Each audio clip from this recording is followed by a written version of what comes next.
Alhamdulillah. Moga majlis kita pada pagi ini akan berjalan lancar dan dirahmati oleh Allah SWT. Dan kita juga mohon pada Allah SWT semoga COVID-19 ini dilenyapkanlah daripada bumi Malaysia dan juga di bumi dunia ni lah. Dan kita mohonlah perlindungan pada Allah supaya kita tidak terkena jangkitan COVID-19 ni, insyaAllah. Amin. Izinkan saya untuk sebelum saya mulakan, sebelum saya serahkan kepada Dr. Kasim Bahali untuk memberi talk beliau tentang Fajar yang kita bagi tajuk pada wacana pada pagi ini, Fajar penentu perubahan waktu subuh. Okay? So saya izinkan saya untuk menerangkan sedikit tentang latar belakang Dr. Kasim. So banyak nak terangkan ni, dia memang hebat ni, orang yang hebat. Okay? Lebih hebat daripada guru dia ni. Okay? Okay, Dr. Kasim Bahali sekarang ni fellow tamu Institut Alam dan Tamadun Melayu UKM, lepas tu Rektor Akademi Falak Malaysia 2020 hingga kini. Akademi Falak Malaysia di mana Dr. Kasim? Di Bandar Seri Putra. Okey, Seri Putra. Okey, baik. Okey. Ada kursus-kursus yang dijalankan di situ ya? Ada. Ya. Ada, okey. Nanti mungkin boleh share jugalah masa dalam ceramah doktor nanti. So, Dr. Kasim juga panel pakar Falak Jakim. Okey, Timbalan yang itu Falak Syar'i Malaysia, Timbalan yang itu Persatuan Falak Syar'i Melaka, Ahli Kesatuan Astronomi Antarabangsa. Okey, ini peringkat antarabangsa, Ahli Jawatankuasa Ruqyah Negeri Melaka. So, saya kalau nak tanya puasa ataupun raya, saya akan mesej pada Dr. Kasim ni lah. Okey, Dr. Kasim alumni UKM, alumni UKM, Bachelor Science Physics, Bachelor Science Physics.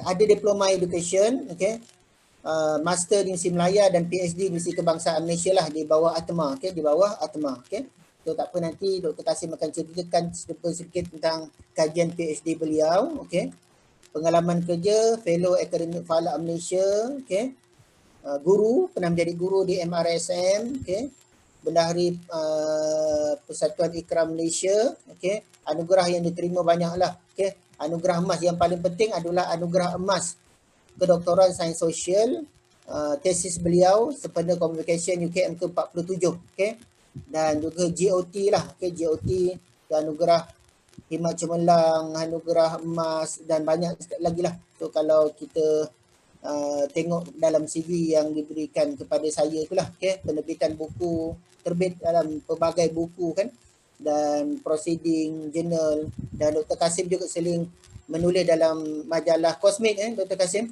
Kolumnis ke Dr. Kasim? Ya. Dewan Bahasa dan Pustaka, kolumnis. Dewan Bahasa dan Pustaka. So memang banyaklah, lebih pada, saya rasa lebih daripada beratus artikel ni lah dalam majalah, buku dan sebagainya lah. So itu sedikit sebanyak tentang Dr. Kasim Bahali. Cuma saya sangat salut pada Dr. Kasim Bahali ni sebab Dr. Kasim Bahali ni sewaktu buat PhD umur dah warga emas, boleh kira warga emas doktor. So, so kami bersama-sama lah. Kami bersama-sama pergi ke daripada di Aceh tu apa, Merambang apa? Sabang. Sabang sampai ke Ternate, Ternate Maluku. Kita mencerap, Maluku mencerap dan sebagainya, pengalaman cukup banyak. So sewaktu kita mencerap tu waktu pagi Dr. Kasim, sebelum subuh tu kita mencerap, di Sabah dan sebagainya. So effort yang sangat tinggi lah diperlukan.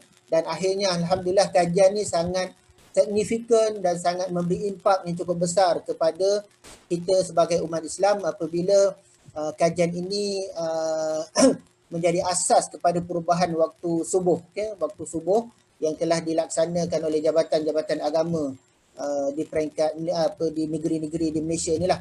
So kalau tidak sebelum ni, sebelum waktu subuh kita dah solat tapi alhamdulillah dengan mudah-mudahan kajian ini menjadi ilmu yang bermanfaat lah kepada kita semua.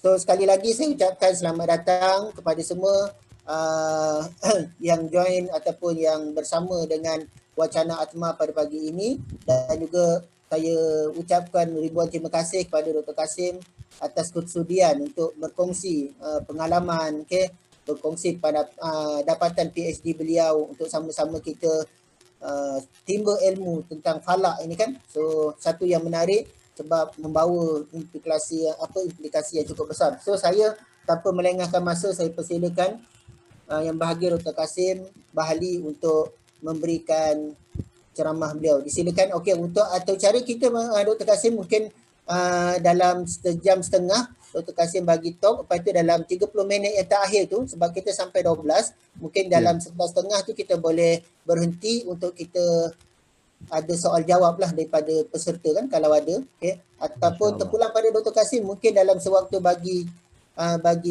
wacana ini ada yang nak bertanya, boleh interrupt ke dan sebagainya, tu saya serahkan pada Dr. Kasim lah. Sila Dr. Kasim, tanpa membuang masa, silakan. Baik, terima kasih Profesor Madia Dr. Nazri Muslim selaku moderator pada wacana pagi ini. Assalamualaikum warahmatullahi wabarakatuh. Alhamdulillahirabbil alamin wassalatu wassalamu ala asyrafil anbiya'il mursalin wa ala alihi washabbihi ajma'in. Rabbi shrah li sadri wa yassir li amri wahlul 'uqdatam min lisani yafqahu qawli. Alhamdulillah, pertama sekali mari sama-sama kita mengucapkan syukur kepada Allah SWT kerana masih lagi kita diberi ruang dan masa untuk pada pagi ini 19 Syawal dah 1442, masih ada lagi baki hari Syawal untuk kita meraih keberkatan dalam bulan Syawal ini, terutamanya untuk melaksanakan ibadat puasa 6 yang masih ada lagi bagi yang belum berkesempatan untuk menghabiskannya, dan juga amal-amal yang lain lah. Dan kita juga seperti mana disebutkan oleh moderator tadi, bahawa kita sekarang berada dalam suasana pandemik COVID-19 yang cukup mencemaskan, dan besok kita akan berada dalam suasana lockdown. Mudah-mudahan kita doa kepada Allah SWT supaya COVID-19 ini reda dan kembali kepada normal untuk kita melakukan aktiviti seperti mana biasa. Dan insya-Allah pada pagi ini saya akan mengambil kesempatan untuk berkongsi berhubung dengan dapatan kajian saya berhubung dengan fajar dan juga waktu subuh. Fajar bagi menentukan waktu subuh di negara kita. Terlebih dulu sebelum itu saya ingin merakamkan ucapan terima kasih kepada pengarah ATMA Dato' Seri Profesor Dr. Awang Sarian kerana memberi ruang kepada saya untuk mengisi slot wacana kali ini. Diharap perkongsian ini memberikan manfaat kepada penonton-penonton yang mengikuti siaran ini pada pagi ini. Dan tak lupa juga saya ingin merakamkan terlebih dahulu kepada tim penyelia saya yang diketuai oleh Profesor Dr. Abdul Latif Samian dari ATMA, kemudian daripada Profesor Madia Dr. Nazri Muslim, Timbalan Pengarah Pusat Citra UKM, dan juga Dr. Nurus Sazana Abdul Hamid dari Jabatan Fizik Fakulti Sains Teknologi UKM. Jadi terima kasih banyak di atas bimbingan dan penyeliaan yang dilakukan sehingga menjayakan kajian ini dengan baik.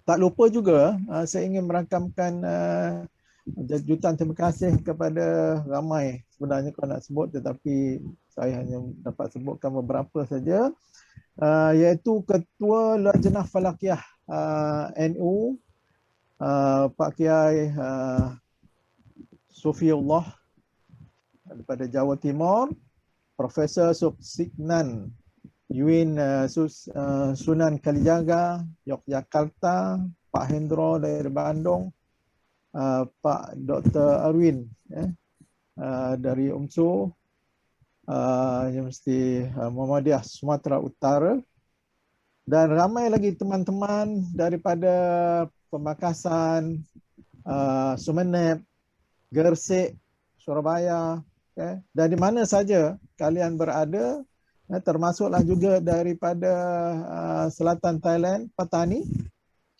dan tak lupa daripada Semenanjung, negeri-negeri di Semenanjung, termasuklah Sabah dan Sarawak dalam membantu saya menjayakan kajian ini. Dan tidak dilupakan yang banyak membantu saya ialah dari Persatuan Falak Syar'i Malaysia dan juga Persatuan Falak Syar'i Negeri Melaka. Dan siapa saja pihak-pihak yang telah membantu saya dan juga rakan-rakan yang tak dapat saya sebutkan satu persatu untuk menjayakan kajian yang saya anggap satu kajian yang sangat mencabar, yang besar skopnya, yang besar implikasinya ini. Semoga sumbangan dan jasa kalian diberkati oleh Allah SWT dan diberi ganjaran yang baik-baiknya kepada kalian sekalian. InsyaAllah pada pagi ini saya ingin kongsikan dan saya akan share skrin pada pagi ini. Jadi saya minta pihak host tolong berikan laluan untuk saya share skrin pada pagi ini.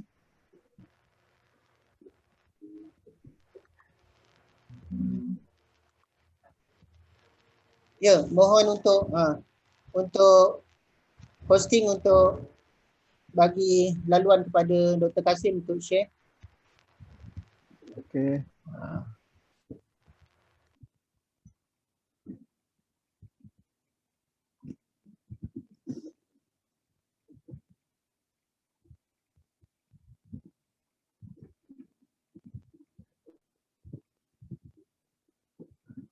Okay, saya harap dapat lihat skrin ini. Boleh nampak tak, Prof? Skrin yang saya share ni. Boleh Doktor, saya nampak. Nampak Saya nampak. Yang lain nampak. Kalau saya nampak, yang lain nampak insyaAllah. Dia harap yang lain boleh nampak. Okay. Boleh nampak Doktor, silakan. Okey, baik. Terima kasih Datuk Profesor Nizan turut serta daripada bersama kita pada pagi ini daripada UiTM Shah Alam. Baik, saya akan kongsikan pada pagi ini ialah satu tajuk fajar penentu perubahan waktu subuh. Ini ada sebenarnya dapatan kajian peringkat kedoktoran di UKM bersama dengan Institut Alam dan Tamadun Melayu.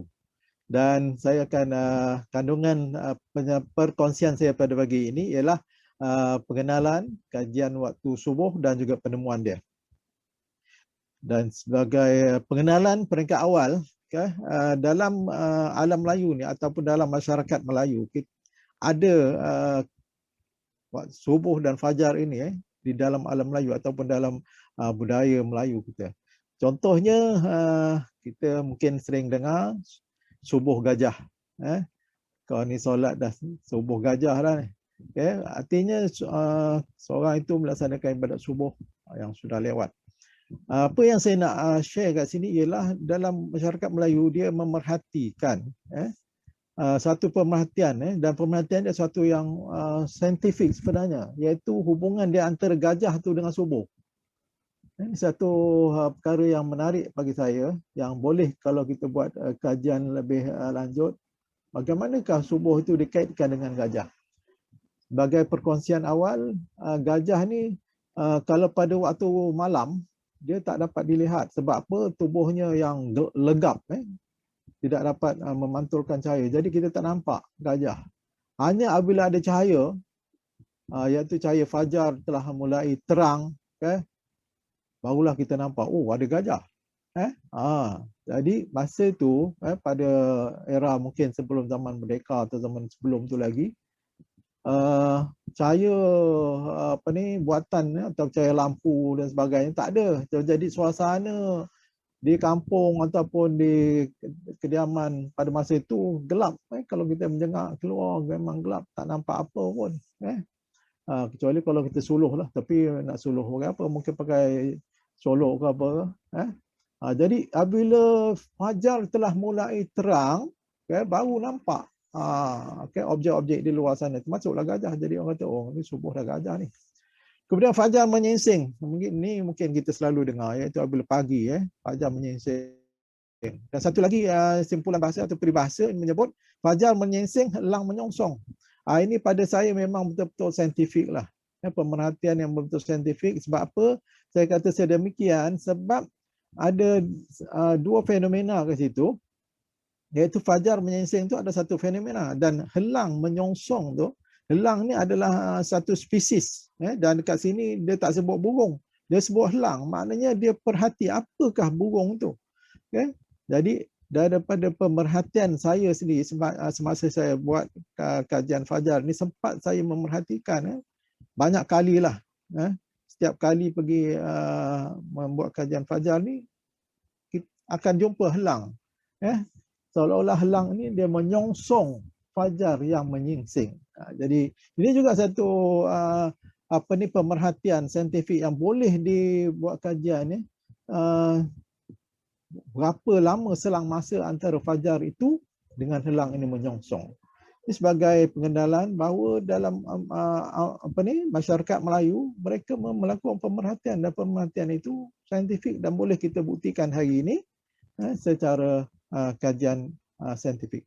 Baik, seterusnya saya akan masuk kepada hubungan fajar ini dengan waktu subuh. Sebagai pengenalannya, bahawa kita tahu bahawa waktu solat ini, solat fardu ini telah pun difardukan selepas daripada peristiwa Isra' dan Mi'raj. Jadi menurut riwayat menyatakan selepas daripada peristiwa Isra' dan Mi'raj, keesokan harinya datanglah Malaikat Jibril bertemu Rasulullah SAW, menjelaskan dan mengajar waktu-waktu solat dan cara mengerjakannya. Jadi ini satu hadis yang panjang daripada Jabir bin Abdullah, meriwayatkan Malaikat Jibril datang kepada Nabi SAW lalu berkata, marilah solat ketika waktu solat zuhur, di waktu matahari telah condong, iaitu matahari telah gelincir. Kemudian dia datang lagi sekali pada waktu asar, dia kata marilah solat. Lalu Nabi dan Malaikat Jibril ini solat di waktu bayangan, tiap-tiap suatu sama panjangnya dengan keadaan dirinya. Kemudian Jibril datang lagi pada waktu maghrib, marilah solat ketika matahari telah masuk ataupun terbenam. Kemudian Jibril datang lagi kepada Nabi waktu isyak, marilah solat. Lalu dia solat isyak ketika terdapatnya cahaya merah di tempat matahari terbenam ataupun syafaq merah. Kemudian Jibril datang kepada Nabi pada waktu subuh ketika waktu fajar.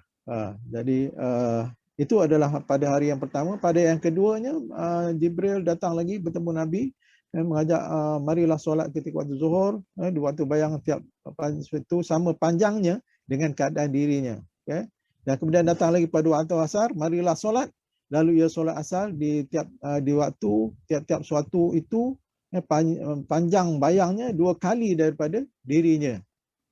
Iaitu panjang bayang tu lebih panjang lah daripada hari sebelumnya. Kemudian Jibril datang lagi kepada waktu maghrib dan dia mengajak solat, marilah solat, dan waktunya sama seperti hari semalam, iaitu ketika matahari terbenam. Kemudian waktu isyak, Jibril datang lagi sekali mengajak Nabi solat, iaitu selepas habis tengah malam. Dan kemudian pada waktu subuh, Jibril datang lagi, iaitu ketika cuaca sudah menjadi terang tetapi sebelum terbit matahari. Lalu Jibril berkata kepada Nabi, antara dua waktu itulah waktu bagi kita waktu solat. Itu daripada hari semalam Jibril datang, dan juga pada hari ini Jibril datang. Itu di antara waktu tu yang Jibril sebut, kalau zuhur ketika matahari tergelincir, kemudian bila panjang sebelum waktu asar tu, itulah waktu zuhur. Dan begitu juga untuk waktu-waktu yang lain. Dan waktu subuh ialah apabila terbitnya fajar sehinggalah sebelum terbitnya matahari. Itulah tempoh waktu subuh. Jadi apa yang saya nak share dalam kajian ini adalah bilakah terbitnya waktu fajar itu. Baik. Jadi ketika awal Islam datang, iaitu ketika awal pelaksanaan ataupun solat ini difardukan, seperti mana dalam hadis tadi menyebut bahawa waktu solat itu adalah menurut fenomena alam atau fenomena astronomi atau fenomena falak. Jadi kalau contohnya ialah untuk waktu subuh, yang menjadi penentu untuk mengetahui masuknya waktu subuh itu ialah fajar sadiq. Dan itulah asas kepada masuknya waktu subuh dengan terbitnya fajar sadiq. Jadi tetapi apabila Islam sudah berkembang, maka cara kaedah penentuan sudah berubah. Sehinggalah pada hari ini waktu subuh dan juga waktu-waktu solat yang lain tidak lagi berdasarkan kepada pemerhatian fenomena astronomi, tetapi berdasarkan kepada hitungan, kepada kiraan astronomi ataupun hitungan falak secara matematik. Jadi saya buat perbandingan dalam jadual yang saya paparkan ini. Kalau mengikut kaedah fiqh, waktu subuh bermula apabila terbitnya fajar sadiq, iaitu cahaya putih yang mula terbit di ufuk, cahaya putih yang melintang. Dan itu adalah merupakan fenomena fajar. Jadi dalam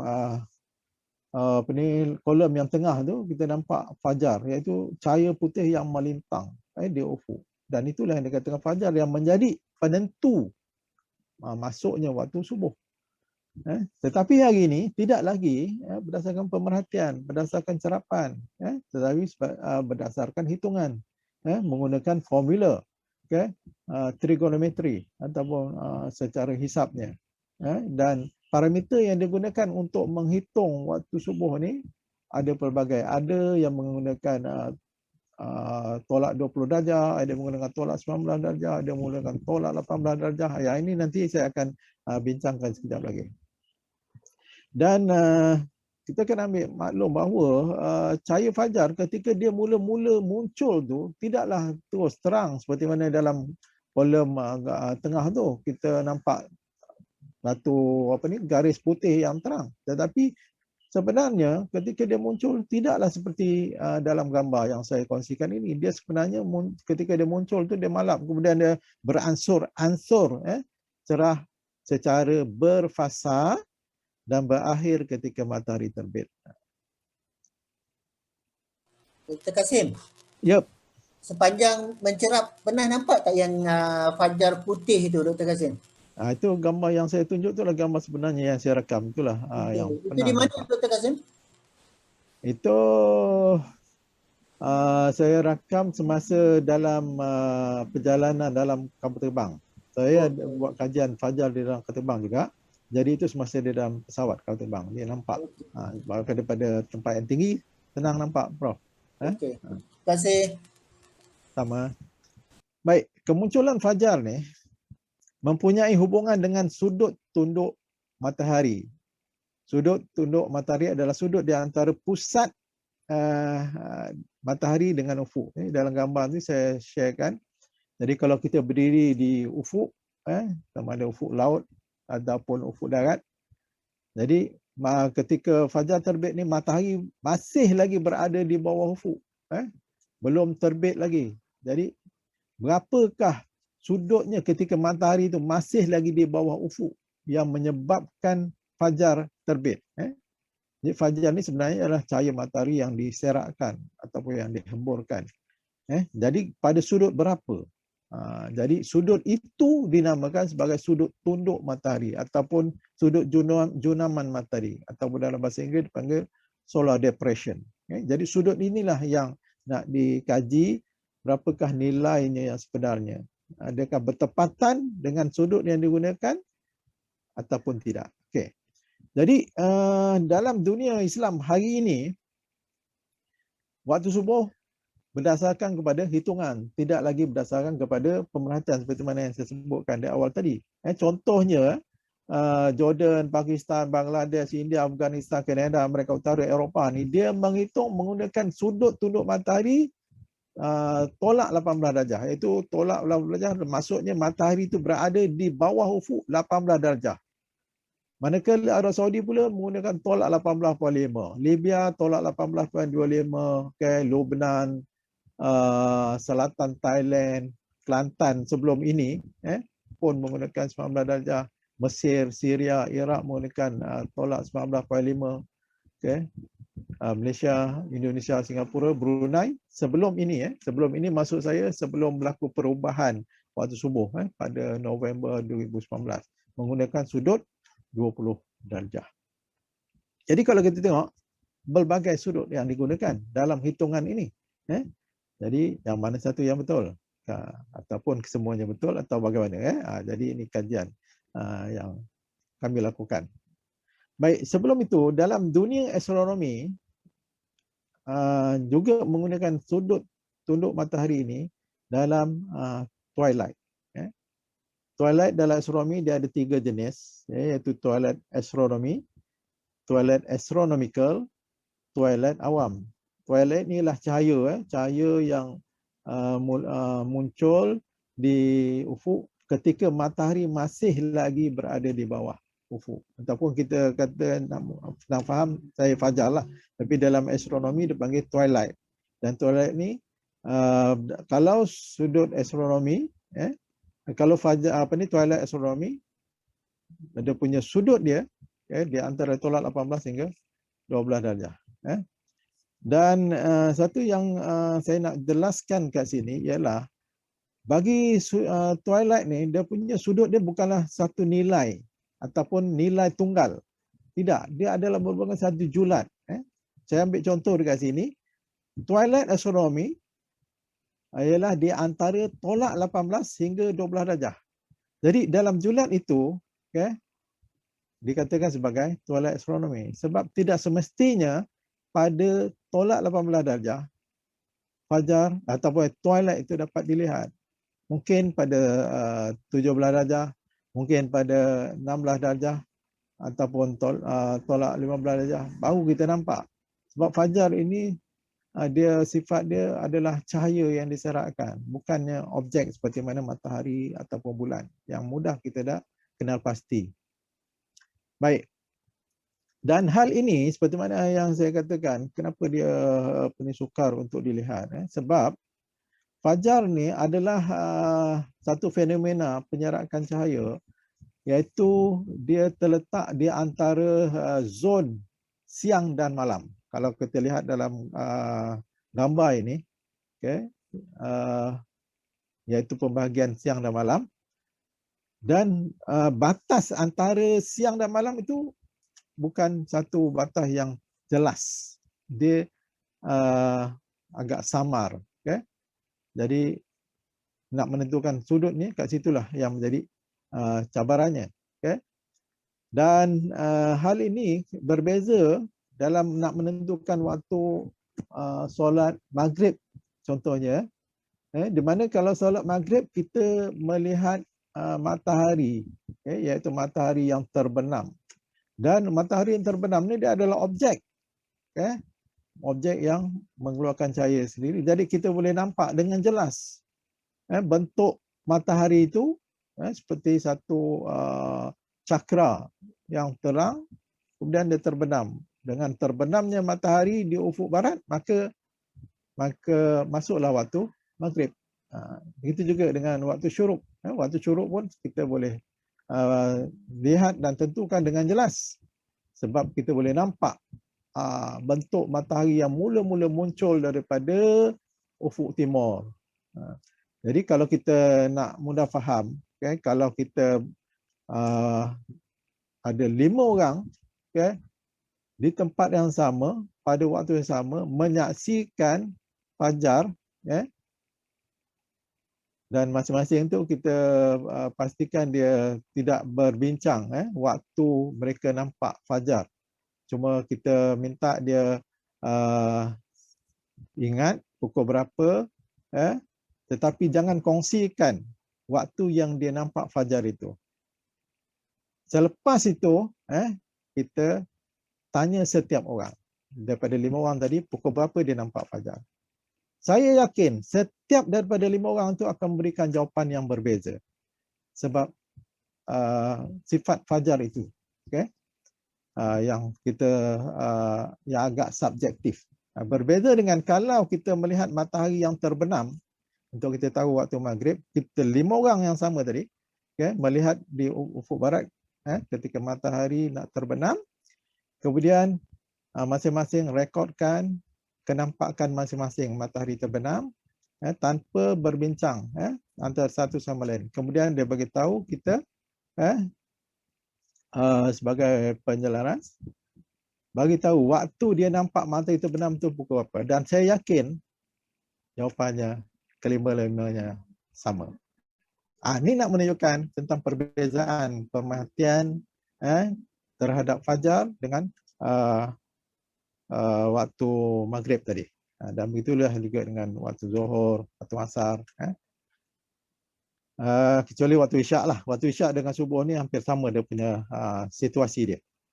Baik, dalam Al-Quran ada disebutkan, Allah ada menyebutkan tentang fajar dan subuh ini. Dalam Al-Quran ada 6 kali Allah sebut tentang fajar, 4 kali Allah sebut tentang subuh, sekali tentang zuhur, sekali asar, dan perkataan maghrib ada 7 kali tetapi tidak merujuk kepada solat maghrib, tetapi merujuk kepada tempat terbenam. Isyak ada sekali. Dan daripada 5 waktu yang 5 waktu solat ini, kita dapati subuh dan fajar paling banyak sekali disebut. Secara implisitnya ataupun tafsiratnya, sepatutnya kita sudah mengenal fajar itu dan kita tahu tentang waktu subuh. Tapi realitinya terbalik. Ramai di antara kita tak pernah melihat fajar dan tak tahu tentang bagaimana nak menentukan waktu subuh. Wallahu a'lam. Baik, ni ayat-ayat yang berkaitan dengan fajar, di antaranya dalam surah Al-Baqarah ayat 187. Kulu washrabu hatta yatabayyana lakumul khaytul abyad minal khaytul aswadi minal fajr. Dan makan minumlah hingga terang bagi kamu benang putih dari benang hitam, iaitu fajar. Jadi kat sini dia punya keyword dia tu hatta yatabayyana, sehingga jelas bagi kamu. Jelasnya bagaimana?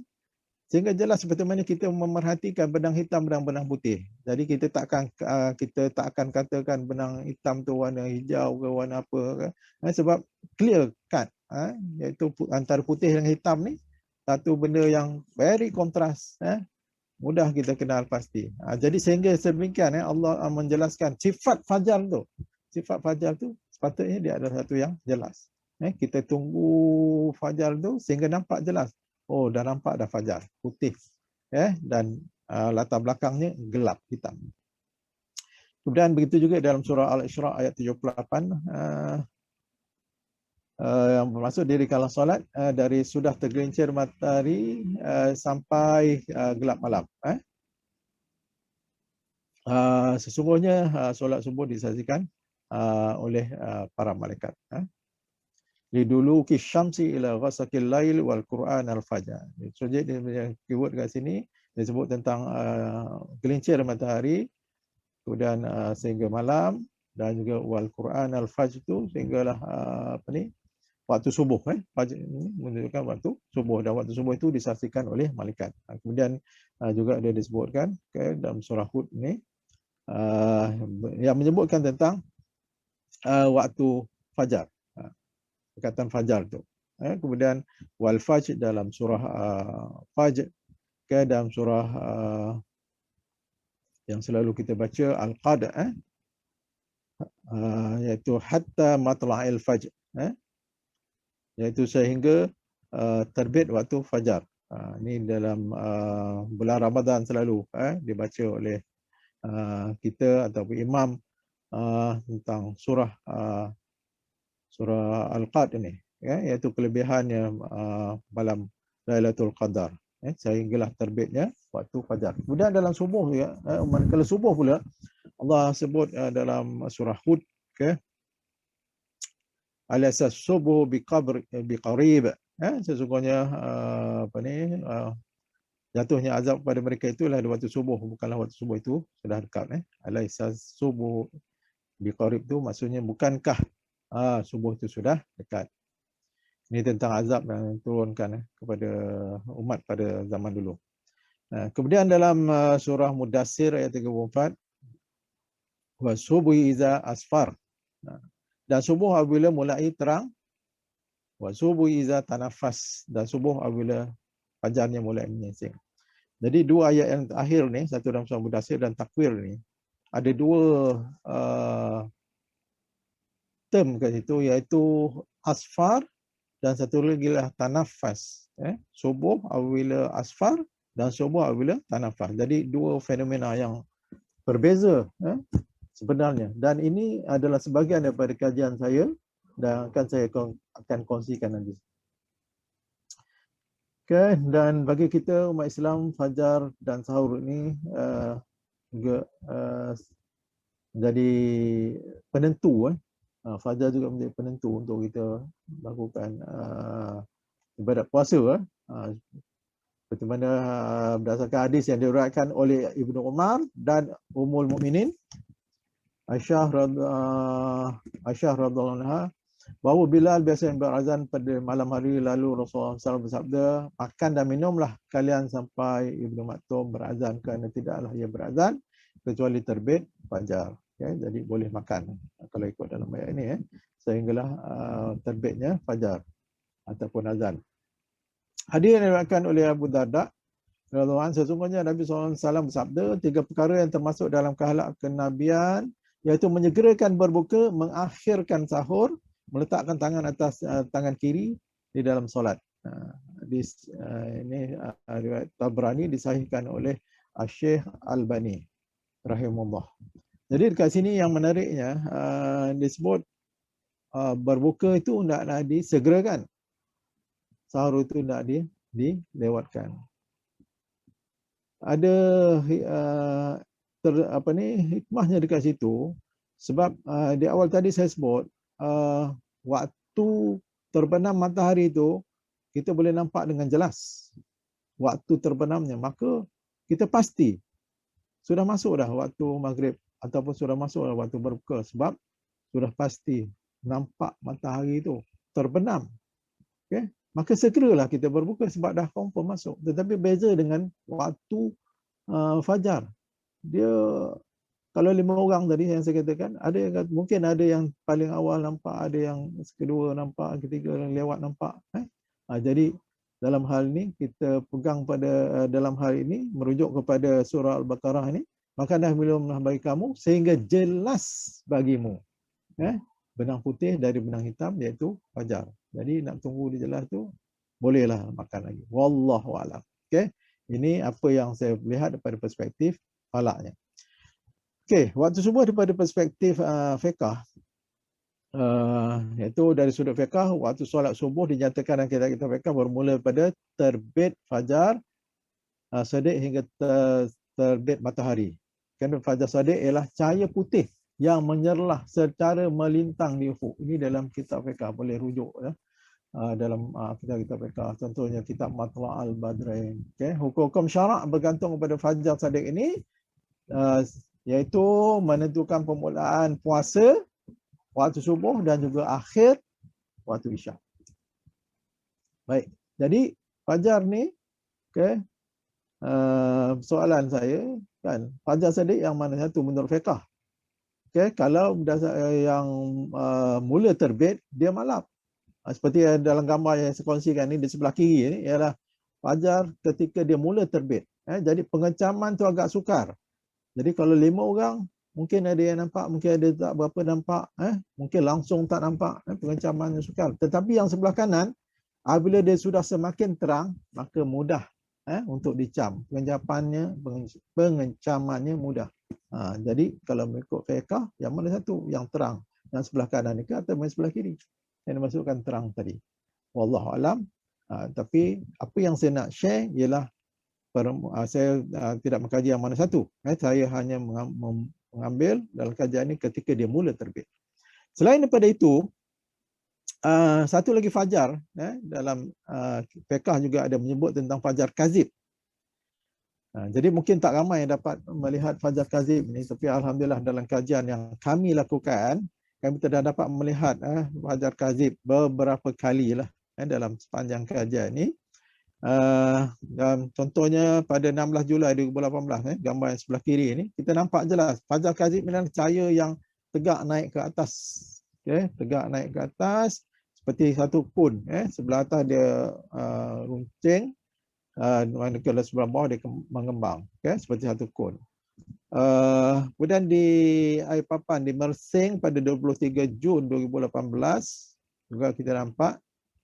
Kemudian di Sulawesi itu lagi jelas nampak fajarnya seperti kun, tinggi, dan fajar kazib ini dia terbit sebelum daripada fajar shadiq. Kalau di Rompin iaitu bezanya 8 minit sebelum terbit fajar shadiq, di Airpapan 9 minit dan di Sulawesi 22 minit. Jadi keamatan fajar ketika muncul adalah malam. Kemudian dia beransur-ansur cerah secara berfasa dan berakhir ketika matahari terbit. Saya sebutkan sini secara berfasa. Dia mula malam, kemudian secara berfasa. Nanti saya akan kongsikan lagi beberapa dapatan kajian dalam bentuk gambar, dan apakah yang dimasukkan itu sebagai fasa.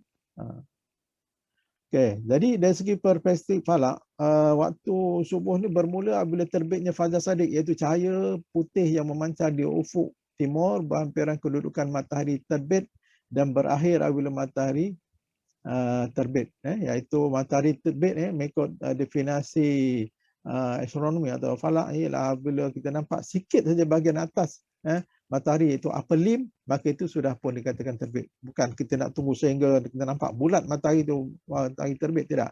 Nampak sikit tu pun dah kira bahagian matahari terbit. Dari sudut astronomi, fajar ni terjadi akibat daripada penyerakan cahaya matahari oleh atmosfera yang menyelubungi bumi. Jadi bumi ini dia dilitupi atau diselubungi oleh atmosfera yang tebal.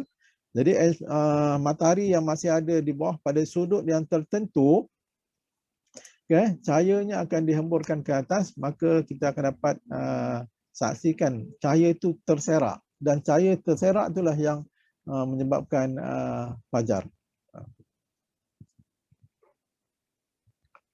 Jadi fajar shadiq dia adalah muncul cahaya yang muncul di akhir malam, melintang di ufuk timur, cahayanya beransur-ansur cerah dan berakhir apabila terbit fajar. Dan ciri-cirinya muncul di akhir malam, muncul apabila matahari berada di bawah ufuk, menyising di ufuk timur, mula dengan malam, berwarna kemerah-merahan, orientasinya melintang, membelah langit yang gelap, berfasa, bergantung kepada kecerahan fajar.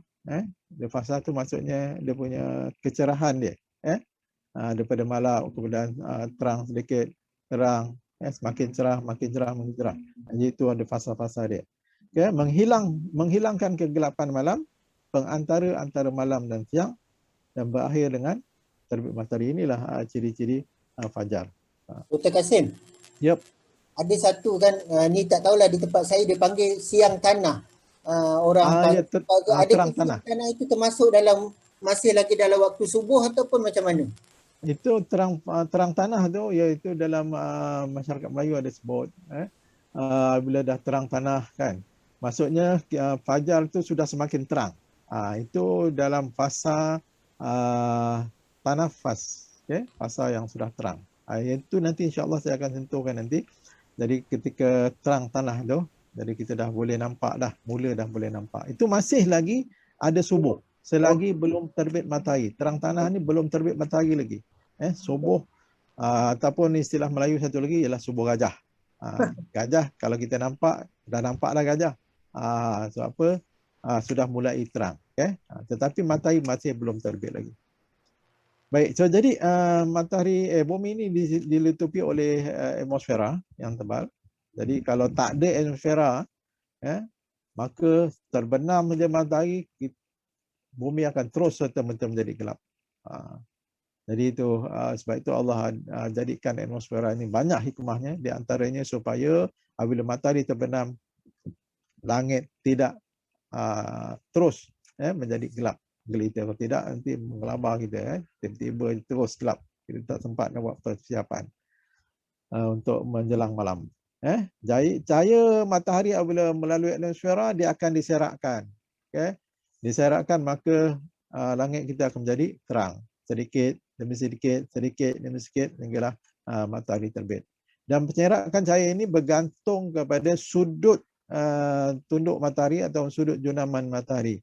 Dan apabila matahari itu berada 18 darjah ataupun 20 plus minus 2 darjah di bawah ufuk, maka tak ada penyerakan cahaya ataupun tak boleh nampaklah cahaya sekiranya 20 lebih daripada 18 darjah. Dan kemunculan fajar ni mempunyai hubungan dengan sudut tunduk atau sudut junaman seperti mana di awal tadi saya katakan. Baik, kemudian saya jelaskan pula dalam masyarakat di Nusantara ni atau di alam Melayu, waktu subuh ni telah pun mula dihitung oleh ahli falak alam Melayu, sebab mereka ni belajar di Timur Tengah dan semasa pengajian mereka di Mekah ataupun di Timur Tengah, di Mesir contohnya, mereka belajar bukan saja ilmu fiqh, usuluddin, tasawuf, mereka juga belajar ilmu-ilmu lain, termasuklah ilmu falak, ilmu matematik. Jadi tidak heranlah apabila mereka balik, mereka lah yang mengembangkan ilmu-ilmu falak atau ilmu matematik ni. Saya ambil contohnya Ahmad Khatib.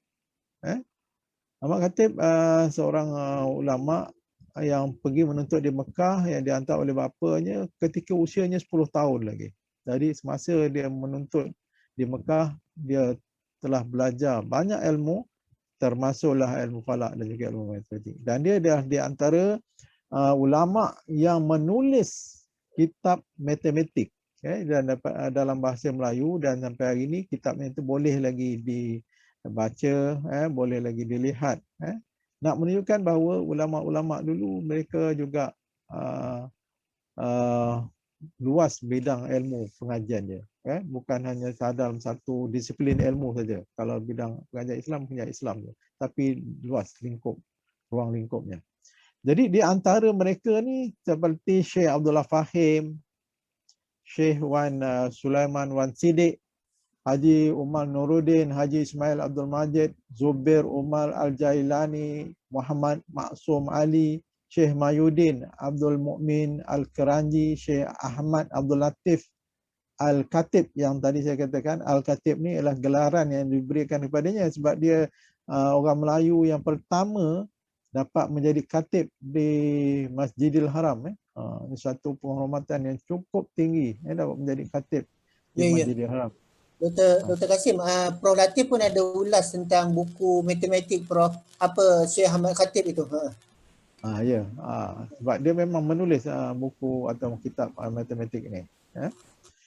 Dan Syekh Muhammad Jamil Jambek, dan antara yang tak kurang ataupun yang terkenal ialah Syekh Tahir Jalaluddin, sebab dia menulis buku falak dalam penentuan waktu solat ni. Dan inilah yang menjadi rujukan saya dalam kajian saya ni, sebab dia pengaruh Syekh Tahir Jalaluddin ini dia tersebar luas di alam Nusantara dan menjadi rujukan yang digunakan. Jadi dari mana datangnya hitungan waktu subuh ni yang menjadi persoalan, menjadi persoalan kajian ni? Sebab Syekh Tahir menyatakan dalam kitabnya Partikiraan muka surat 19. Saya petik daripada kitab itu.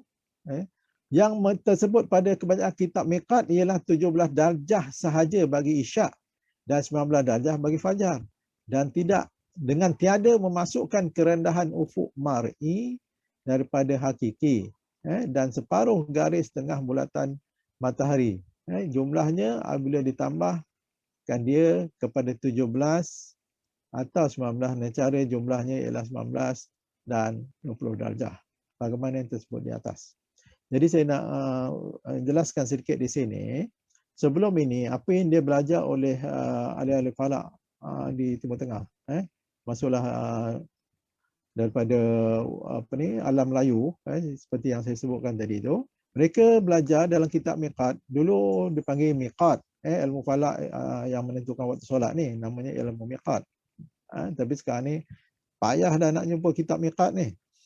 Dan miqat ni kalau kita teringat kita nak pergi umrah, kita pergi haji, baru kita teringat ada perkataan miqat kat situ. Miqat kat situ menunjukkan merujuk pada tempat, iaitu tempat untuk berniat ihram ataupun ihram haji atau ihram umrah, tempat.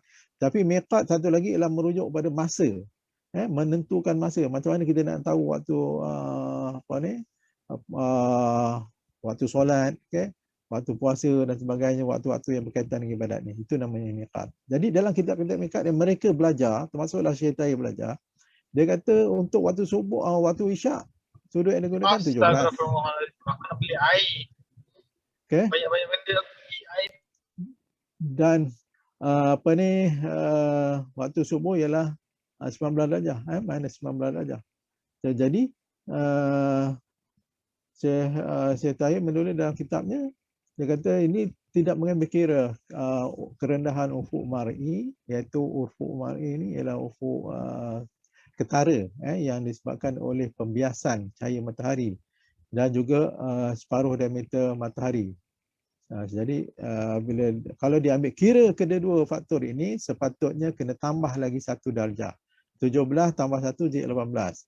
19 tambah 1 jadi 20. Jadi sebab itu Syekh Tahir Jalaluddin menggunakan sudut 20 darjah dalam hitungan waktu subuhnya.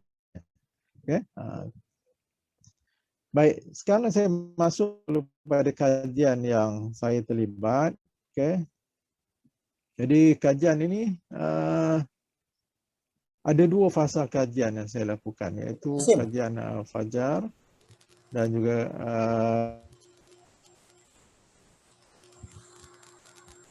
Dr. Kasim, kalau saya nak tanya sikit.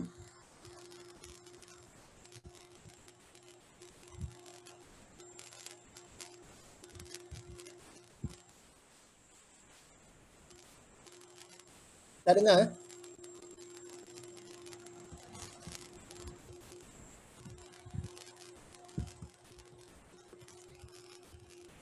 Line Dr. Kasim tak clear ke? Dr. Kasim? Kena mute. Dr. Kasim kena mute.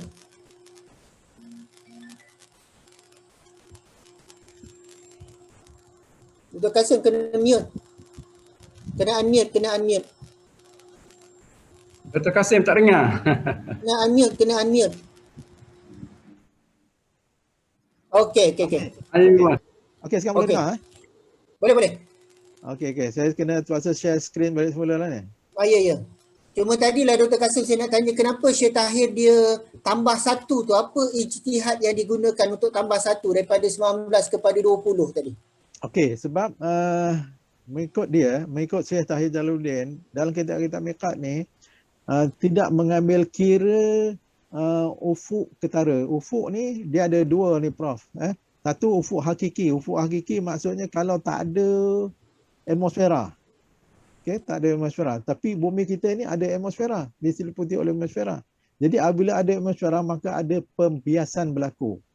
Apabila ada pembiasan maknanya matahari di ufuk tu kita nampak masih ada lagi di atas ufuk walaupun matahari sebenar dia sudah terbenam. Jadi maka dengan itu Syekh Tahir mencadangkan dalam kitab dia kena ambil kira pembiasan di ufuk mar'i ataupun ufuk ketara, ufuk yang sebenar yang kita nampak lah, bukan ufuk yang ketara tadi, ufuk yang hakiki tadi. Ya. Terima kasih. Okey. Boleh share semula slide Dr. Kasim? Ya, saya sedang share ni. Okey, saya nak keluar ni.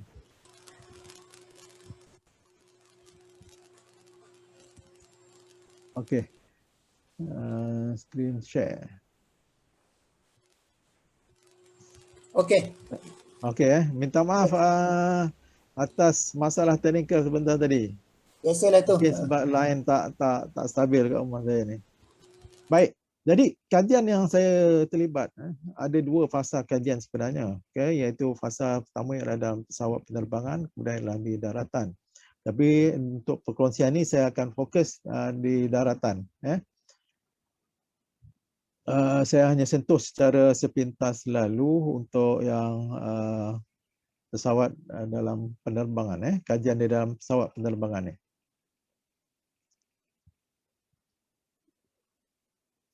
Saya dah tak boleh pergi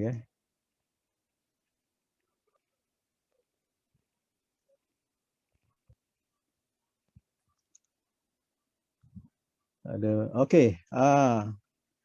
Okey, ini adalah tim kami yang terlibat dalam kajian dalam pesawat penerbangan dengan pesawat penerbangan MAS. Ini adalah tujuan kajian ini adalah untuk menghasilkan satu aplikasi waktu solat dalam kapal terbang. Jadi maknanya kalau kita nak mengembara ataupun nak bermusafir, bertugas dengan menaiki pesawat kapal terbang, maka kita boleh menggunakan apps itu yang dinamakan sebagai My Muwakid. Boleh download dalam dalam Google, kita boleh download ataupun ada website, pergi dekat My Muwakid dan kita masukkan saja waktu penerbangan.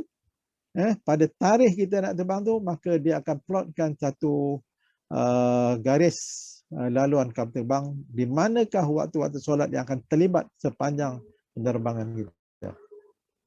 Baik, kemudian saya akan masuk kepada dapatan kajian, kepada kajian saya yang seterusnya, iaitu di daratan. Yang ini fokus dalam kajian kedoktoran saya. Perbezaan nilai sudut jerman dan hitungan waktu subuh di Malaysia dan negara-negara Islam yang lain menimbulkan satu persoalan yang menarik untuk dikaji. Jadi kalau di awal tadi saya bentangkan tentang negara-negara di Timur Tengah, di Pakistan, di Jordan, kemudian di Asia Tenggara, ada berbagai nilai yang digunakan untuk hitungan. Ada yang gunakan 18, ada yang gunakan 19, ada yang gunakan 18.5. So jadi kenapa pelbagai nilai sudut yang digunakan? Jadi nilai-nilai sudut itu dan nilai sudut yang digunakan oleh ulama di alam Melayu ataupun Syekh Tahir Jalaluddin sendiri dalam kitab Fathikiraannya, dia tidak nyatakan nilai apakah nilai itu disokong dengan cerapan ataupun hanya sekadar mengandaikan bahawa kena tambah satu darjah disebabkan pembiasan tadi. Jadi nilai ini yang digunakan di alam Melayu itu tidak ada sokongan dengan data cerapan, maka menimbulkan persoalan itu. Jadi daripada pengalaman sebenar yang saya alami pada tahun 2015, iaitu di Batu Buruk, Terengganu, ketika azan subuh, gambar yang saya paparkan ini di sebelah kiri ini, ketika azan subuh 5.29 pagi, fajar belum terbit, langit gelap lagi. Manakala di sebelah kanan ni baru kelihatan fajar pada 5.45. Saya terangkan sikit dia punya screen ni sebenarnya, baru kita nampak fajar. Kalau dalam keadaan sebenarnya agak sukarlah kalau saya tak kontraskan dia. Baik, so jadi daripada sini menunjukkan perbezaan. Waktu azan sebenarnya belum terbit fajar. Selepas beberapa minit kemudian barulah terbit fajar. Jadi itu adalah merupakan satu permasalahan yang dalam kajian ini, iaitu waktu yang diamalkan yang dihitung berdasarkan sudut tunduk matahari tolak 19 darjah di Kelantan dan tolak 20 darjah di negeri-negeri lain yang digunakan oleh alam Melayu ni, adakah benar berdasarkan pemerhatian ataupun tidak. Dari perspektif astronomi, apabila matahari berada pada sudut melebih daripada tolak 18 darjah, tak ada kesan penyerakan secara fiziknya. Berdasarkan pada pemerhatian, langit masih lagi gelap dan bintang-bintang pun banyak kelihatan ketika azan subuh. Dan fajar mempunyai parameter luminan dan fasa yang tertentu. Ini saya akan jelaskan nanti. Dan tak ada bukti cerapan mengapa sudut tolak 19 dan 20 itu digunakan. Seperti mana yang saya sebutkan tadilah. Jadi kajian ini melakukan beberapa kajian di beberapa lokasi di Malaysia, Indonesia dan selatan Thailand bagi menentukan parameter sudut tunduk dan juga parameter luminan dan juga fasa fajar yang ditentukan untuk menggunakan kamera dengan menggunakan kamera DSLR.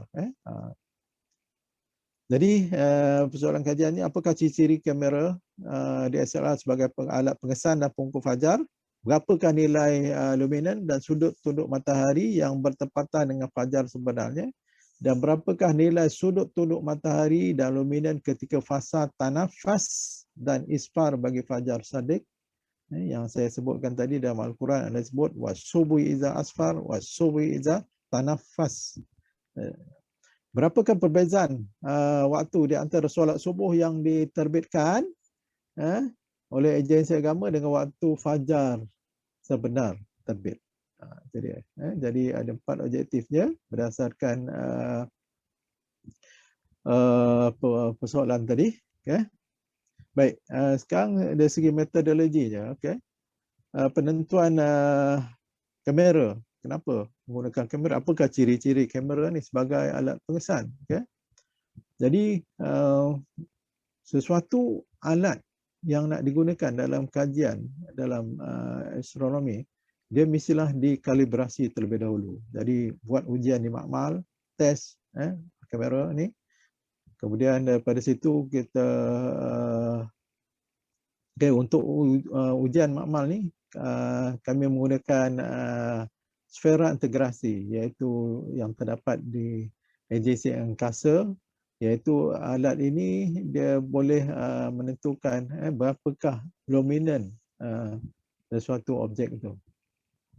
Sebab dalam fajar ni dia ada nilai luminan. Luminan ialah kecerahan. Berapakah cerahnya cahaya fajar ketika dia mula-mula muncul, kemudian dia menjadi semakin terang, tambah terang. So kita boleh ukur sebenarnya kecerahan dia ataupun luminan dia.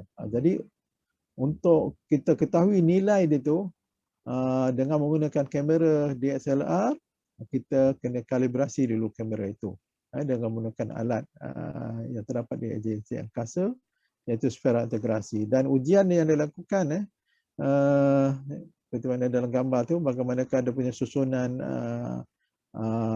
alat perkakasan.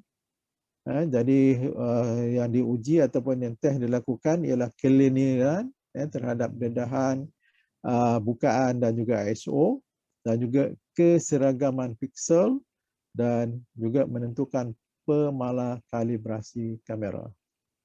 Setiap kamera lain dia punya pemala kalibrasinya.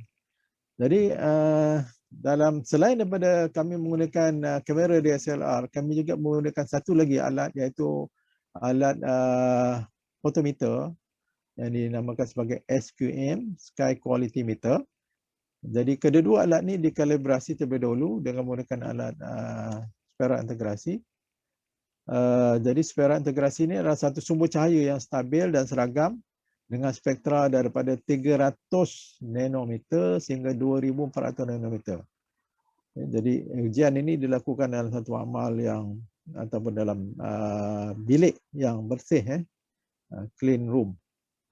Okey, seterusnya pengukuran luminan fajar dan sudut tunduk matahari, iaitu kaedah yang digunakan ialah fotometri DSLR.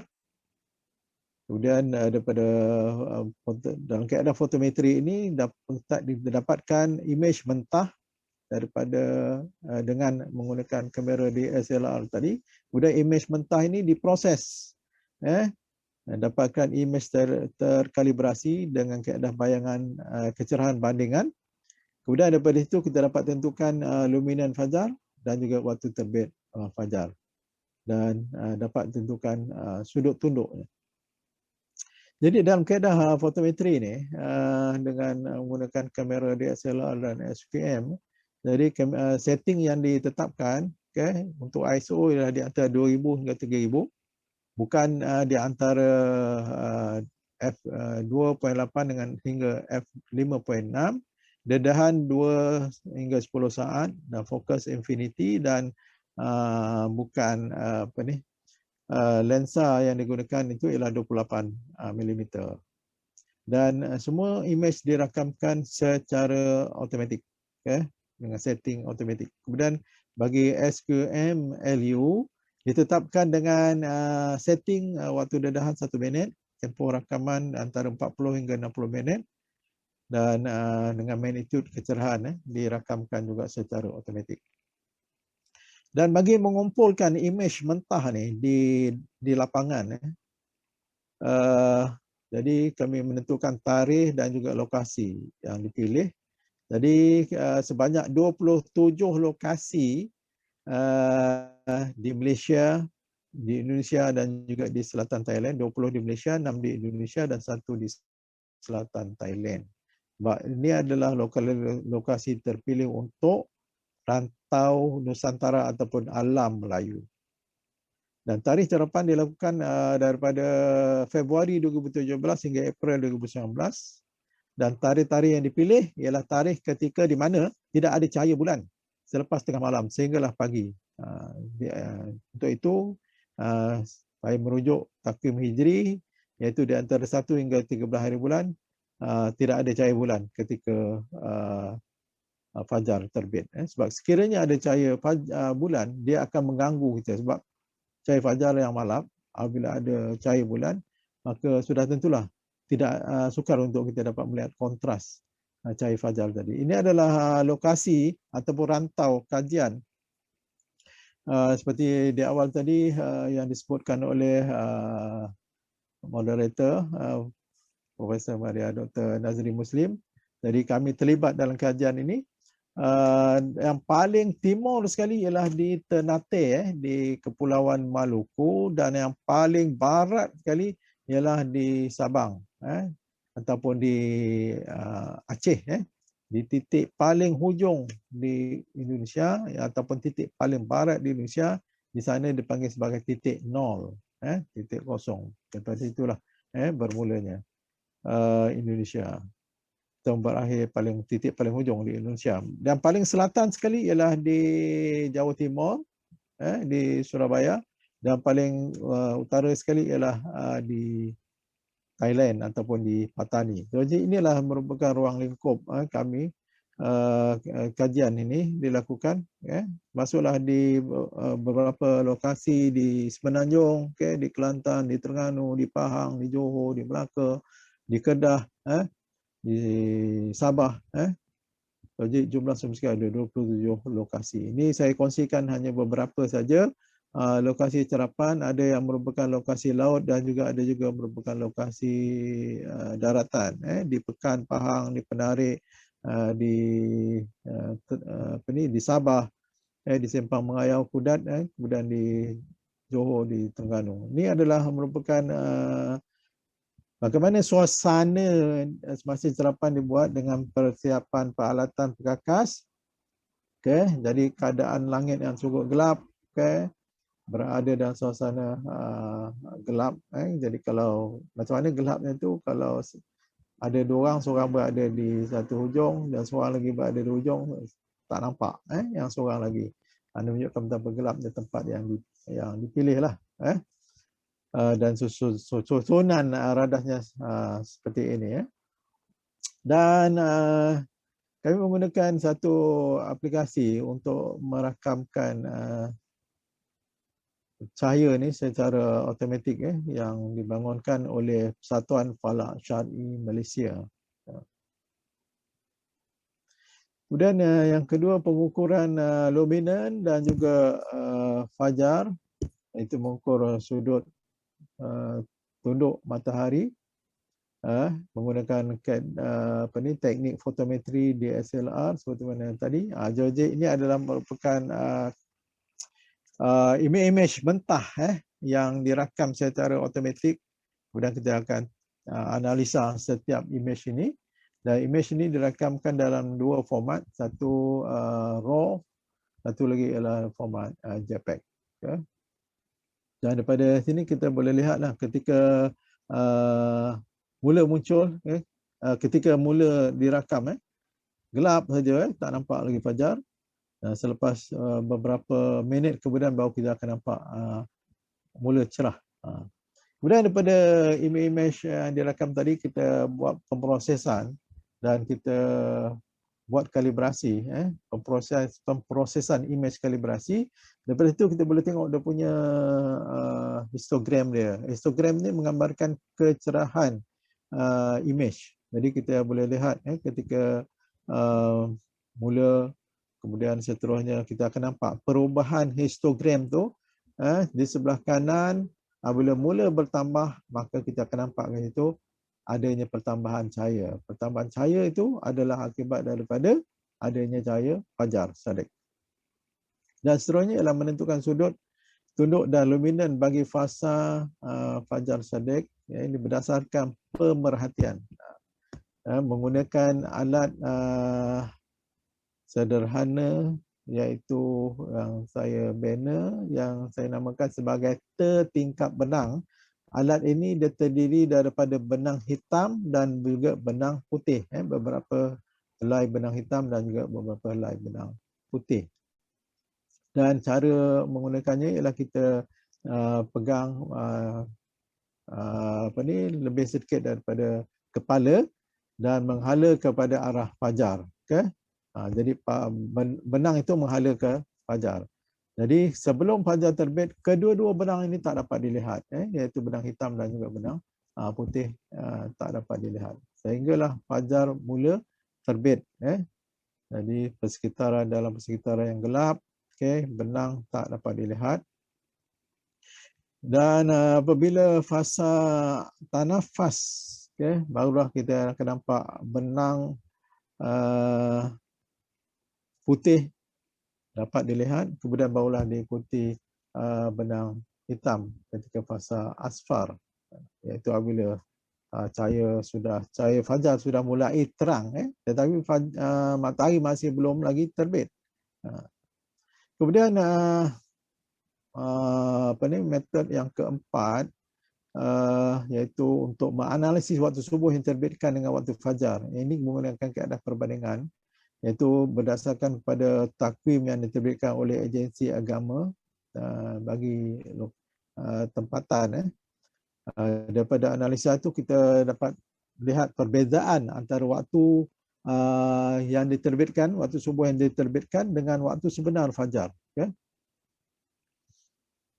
Jadi daripada beberapa kaedah yang kami gunakan itu ada sebenarnya untuk melihat bagaimanakah hubungan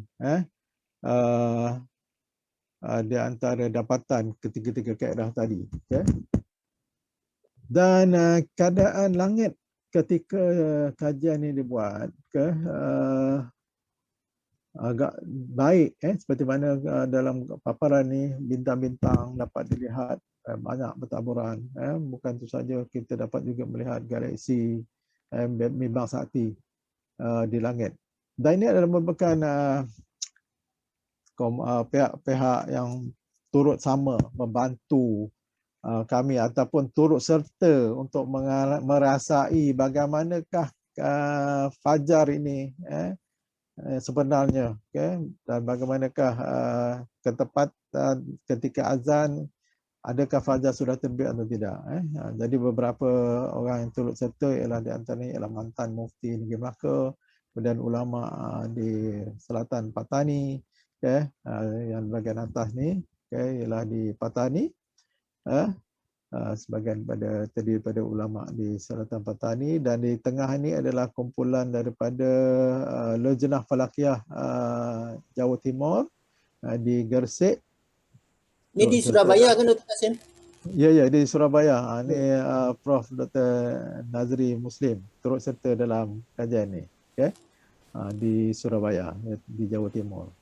Kemudian yang sebelah sini ialah di Mersing, bersama dengan Tuan Guru Pondok Lancang, Ustaz Sabarudin. Yang ini di Merlimau Melaka. Dan ini ialah di Pekan Pahang, bersama dengan masyarakat awam. Dan yang sini ialah di Simpang Mengayau, di Kudat Sabah. Jadi sebenarnya ramai lagi lah yang terlibat, tapi hanya beberapa saja yang dapat saya kongsikan pada wacana kali ini. Jadi sekarang saya sharekan dia punya penemuan, apakah dapatan daripada kajian ini. Jadi yang tadi saya katakan menggunakan kamera. Jadi kamera yang dikalibrasi atau diuji di bawah amal ni didapati alhamdulillah memenuhi ciri-ciri kamera sebagai alat pengesan, di mana dia bergerak bertindak balas secara linear dengan dedahan ataupun dengan cahaya. Jadi artinya kalau cahaya fajar tu mula muncul, dia dapat kesan, kemudian semakin terang, semakin terang, semakin terang. Okay? Dia berkadar secara langsung terhadap dedahan dan juga bukaan dan juga ISO. Begitu juga oleh kerana kamera ini kamera digital, jadi dia ada komponen yang sangat peka pada cahaya yang merupakan bersaiz yang sangat kecil, nano ukurannya. Jadi setiap itu adalah seragam, sensitifnya itu seragam terhadap cahaya. Dan akhir sekali ialah penentuan pamala kalibrasi kamera yang digunakan, iaitu kamera Canon DSLR. Dan daripada nilai yang digunakan, nilai yang didapati ialah 75.46. Dan kemudian dapatan seterusnya ialah untuk mengetahui berapakah luminan fajar ataupun kecerahan, keamatan fajar ketika dia muncul menggunakan kamera, perbandingan di antara menggunakan kamera Canon 60DA dan juga SQM. Kamera Canon 60DA ni A itu merujuk kepada astronomi, sebab kamera ini memang dibuat khusus untuk pencerapan astronomi oleh pengeluarnya, iaitu Canon. Dan alhamdulillah daripada dapatan kajian menunjukkan tidak ada banyak perbezaan di antara nilai yang diperolehi menggunakan kamera Canon dan juga fotometer SQM. Seperti mana taburan data secara normal, menunjukkan taburan secara normal menggunakan kamera dan juga menggunakan SQM. Dengan sisian piawaiannya hampir sama, iaitu dengan menggunakan kamera DSLR 19.72, manakala menggunakan SQM ialah 20.33 darjah. Manakala sudut pula, sudut junaman atau sudut tunduk matahari, daripada kajian ini mendapati sudutnya bagi kedua-dua menggunakan kamera DSLR Canon 60DA dan juga SQM LU, nilainya juga hampir sama, iaitu tolak 16.73 menggunakan kamera Canon, menggunakan SQM tolak 16.464 darjah. Jadi kalau kita bundarkan tolak 17 darjah. Kemudian dapatan berkaitan dengan fasa tadi, dengan menggunakan tertingkap benang. Jadi bagi fasa tanafas, iaitu daripada mula fajar ini terbit sehinggalah pada sudut yang tertentu di mana benang putih boleh lihat, boleh nampak. Jadi kalau pada sebelum itu tak nampak, benang putih pun tak nampak, benang hitam pun tak nampak. Jadi pada peringkat awal, pada fasa tanafas, barulah kita boleh nampak benang putih. Kemudian apabila fasa pada fajar sadiq ini semakin cerah, barulah kita mula dapat melihat fasa benang hitam. Dan di antara kedua fasa ni dia ada perantaraan dia. Jadi in between antara benang putih Jamal dengan yang swab tu dengan Hazim dia ada kelas Dia kejap saya nak lift satu lagi tu. okey.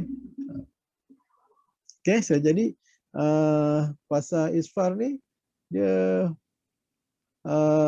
apabila benang hitam boleh nampak sehinggalah terbit matahari, itu dinamakan fasa isfar ataupun terang. Jadi yang dikatakan terang tanah tadi ataupun subuh gajah tu ialah fasa isfar lah, iaitu apabila kita dah nampak, dah mula nampak dah persekitaran di sekeliling kita. Kalau haiwan kita dah boleh nampak, gajah ke, pelanduk ke, kancil ke, kita dah boleh nampak kan. Kemudian kita dah boleh kenal dah pokok apa yang ada kat sekeliling kita. Pokok durian ke, musangking ke, lokong ke, kita dah boleh nampak, dah boleh cam dah boleh kenal. Tapi kalau pada fasa tanafas tu kita tak nampak, tak dapat nak kenal lagi itu pokok apa. Kita nampak tetapi tak boleh kenal.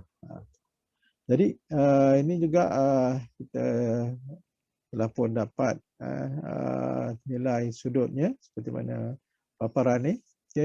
Bagi fasa tanafas di antara tolak 16 hingga tolak 14 darjah, manakala bagi fasa isfar di antara tolak 14 hingga terbit matahari. Baik, seterusnya tentang analisis ya. Analisis di antara data, di antara takwim yang diterbitkan dengan fajar yang sebenar kelihatan. Jadi saya berikan contoh di sini ya. Ini kajian di semasa saya buat di Malimau, Melaka. Azan pada pukul 5.39 pagi. Jadi kalau kita tengok dalam gambar ni sebenarnya terdiri beberapa gambar yang saya cantumkan. Yang paling atas sekali ini azan pada pukul 5.39 pagi. Ada azan dah, terdengar. Okay. Kebetulan tempat tu boleh dengar suara azan walaupun sayup, boleh dengar. Tetapi langit masih lagi gelap. Fajar hanya kelihatan pada pukul 5.51. Jadi kalau kita tengok kat sini, kita nampak ada satu cahaya yang samar kat sini. Baru kita nampak fajar. Jadi ada beza kat situ. Okay. Fajar terbit kemudian daripada azan. Jadi ketika azan, belum lagi nampak fajar. Okay. Waktu subuh yang didapati tidak menepati waktu fajar. Ini saya beri contoh. Nanti saya akan cuba sharekan lagi beberapa image yang lain. Okay. Jadi purata, bezanya adalah 11.43 minit. Keseluruhan daripada keseluruhan tu. Bezanya di antara azan dengan waktu terbit fajar ialah 11.43 minit. Jadi datanya juga kami dapati dia bertabur secara normal. Ya, dan kekerapan paling banyak sekali berlaku ialah di antara 9 hingga 12 minit. 9 hingga 12 minit tu banyak berlaku kekerapan. Dan juga sudut tunduknya ialah tolak 16.73 darjah. Okey, kemudian dari segi taburan ataupun histogram, nilai yang paling banyak sekali berlaku sudut tunduk ialah pada sudut 17 darjah. 17 darjah paling banyak sekali lah. Sama ada menggunakan kamera maupun menggunakan satu lagi alat fotometer SPM. Jadi menunjukkan bahawa sudut yang paling banyak ditemui fajar terbit pada sudut tolak 17 darjah atau minus 17 darjah. Ini yang tadi yang saya kongsikan, iaitu ketika waktu subuh, ketika azan subuh, fajar belum terbit lagi, belum kelihatan lagi fajar kelihatan kemudian.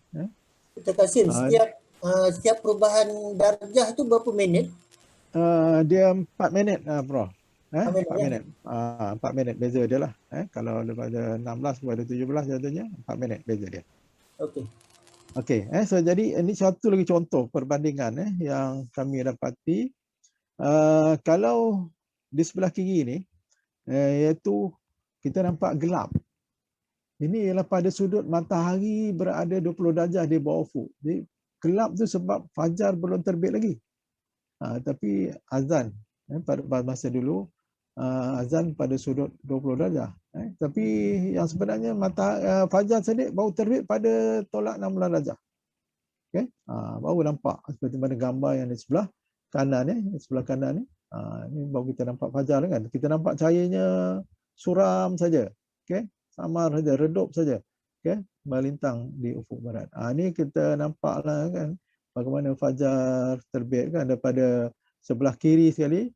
Cahayanya redup ataupun malap, kemudian semakin terang sehinggalah jelas cahaya fajar ini sehingga tabayun, sehinggalah last sekali ialah matahari terbit. Kita nampak di sini kat ujung ni kita nampak ada cahaya matahari. Okay? Matahari sudah pun muncul di ufuk timur. Daripada sinilah kita dapat lihat fasa fajar tadi ketika tanafas dan juga ketika isfar.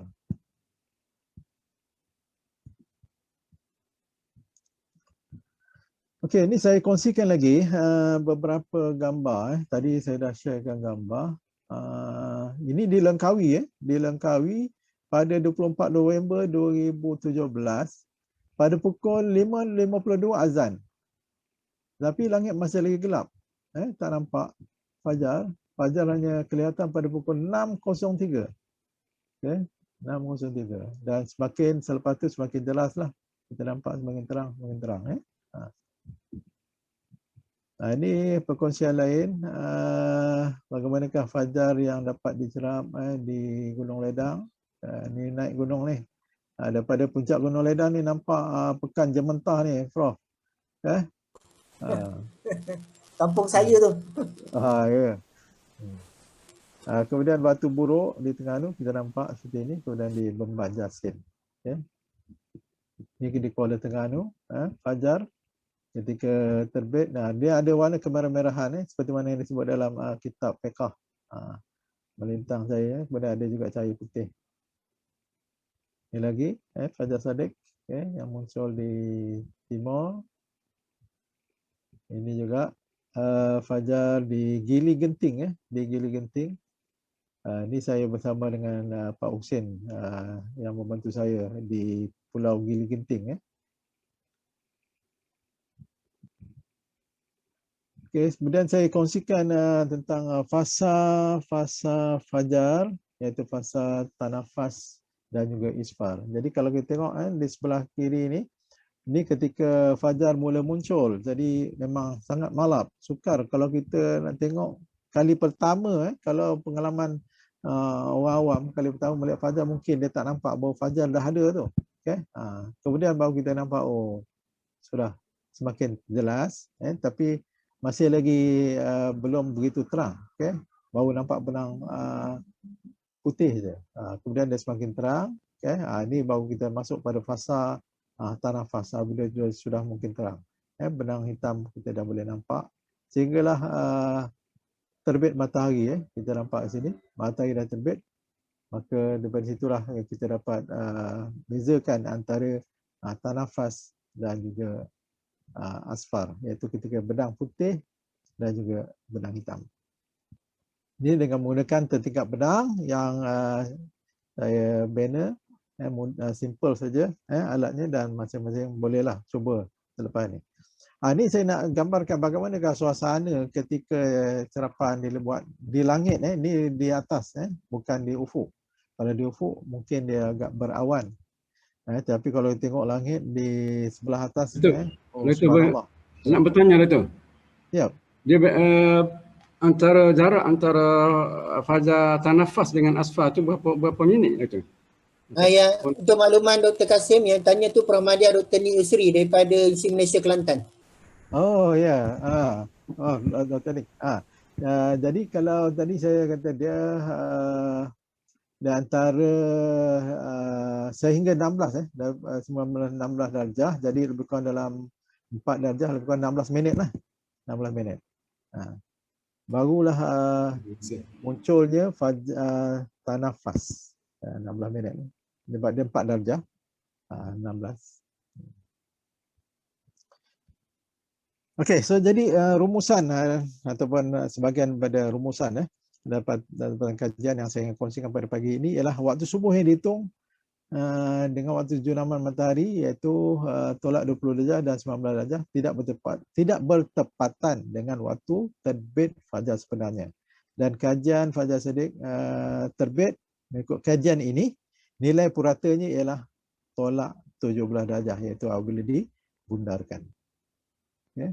Jadi ini kesimpulan daripada kajian ini. Jadi saya harap dapat memberikan manfaat, dan juga kajian ini telah pun diterbitkan dalam beberapa jurnal antarabangsa, di antaranya ialah Sains Malaysiana. Boleh rujuk di sini dalam International Journal of Civil Engineering and Technology. Kemudian dalam jurnal antarabangsa International Journal of the Malay World and Civilization. Okay. Dan untuk makluman, jurnal ini, makalah ini telah mendapat anugerah MAPIM, anugerah utama MAPIM.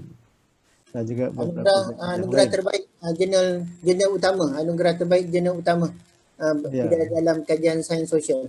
Tahniah Doktor. Ya, tahniah juga Prof. Dan alhamdulillah dia tadi mendapat anugerah, kajian ini mendapat anugerah emas kedoktoran. Alhamdulillah. Tahniah, Jadi itu tahniah. saja perkongsian saya, Prof. Okey. Sekian, terima kasih. Terima kasih Dr. Kasim atas perkongsian yang sangat menarik. So, tahniah juga dapat berapa anugerah. Ya. Saya tumpang gembira lah. Okey, ada berapa persoalan. Kita ambil, okey, persoalan pertama ada dalam chat dan juga ada dalam FB Citra lah. FB Citra, sorry, FB Atma. Dan kalau peserta yang dalam ni boleh unmute dan boleh tanyalah kalau ada persoalan. Okey. Cuma kalau ada soalan, saya kalau boleh saya bacakan dulu daripada FB Atma Dr. Kasim. Dia tanya, ini daripada Mufti Negeri Terengganu. Okey. Mufti Negeri Terengganu, saya bersama Promadia Dr. Sabri Harun. Dulu pensyarah di Citra lah, dipinjamkan ke Jabatan Mufti sebagai Mufti Terengganu. Kata, ada yang mengaitkan bulan dengan pasang surut air laut. Ada satu ketika 13, 14, 15 Hijrah setiap bulan, iaitu hari putih, kedudukan air laut juga berbeza. Boleh doktor bagi pandangan? Itu yang pertama. Dapat ya doktor? Ya, insyaAllah. Yang kedua, sebelum Fajar Sadiq, ada Fajar Kazib. Apa fungsi Fajar tersebut? Dan dari segi sains, mengapa wujud Fajar Kazib? Okey, dua soalan tu daripada Mufti Kerajaan Negeri Terengganu. Sila, Dr. Kasim. Ya, terima kasih saya bersama di atas pertanyaan tersebut. Baik, berhubung dengan pasang surut ini, memang pasang surut dia ada dipengaruhi oleh faktor graviti bulan. Jadi sebab itu ketika awal bulan kita akan dapati air pasang ketika kita buat sarapan hilal, dan juga begitu juga ketika bulan purnama. Okey. Seperti mana yang Datuk sebutkan tadi, hari putih 13, 14, 15 tu pun sama juga. Itu adalah kesan daripada tarikan graviti bulan. Kesan tarikan graviti bulan inilah yang menyebabkan faktor menyebabkan fenomena pasang surut setiap hari. Setiap hari sebenarnya. Dan daripada satu hari ke satu hari itu memang berbeza paras pasangnya. Ketika bulan purnama, bulan ketika ijtima', kemudian ketika 7 hari bulan, ketika 21 hari bulan, memang dia berbeza setiap hari disebabkan oleh faktor graviti bulan. Kemudian tentang Fajar Kazib dan juga Fajar Sadiq ni.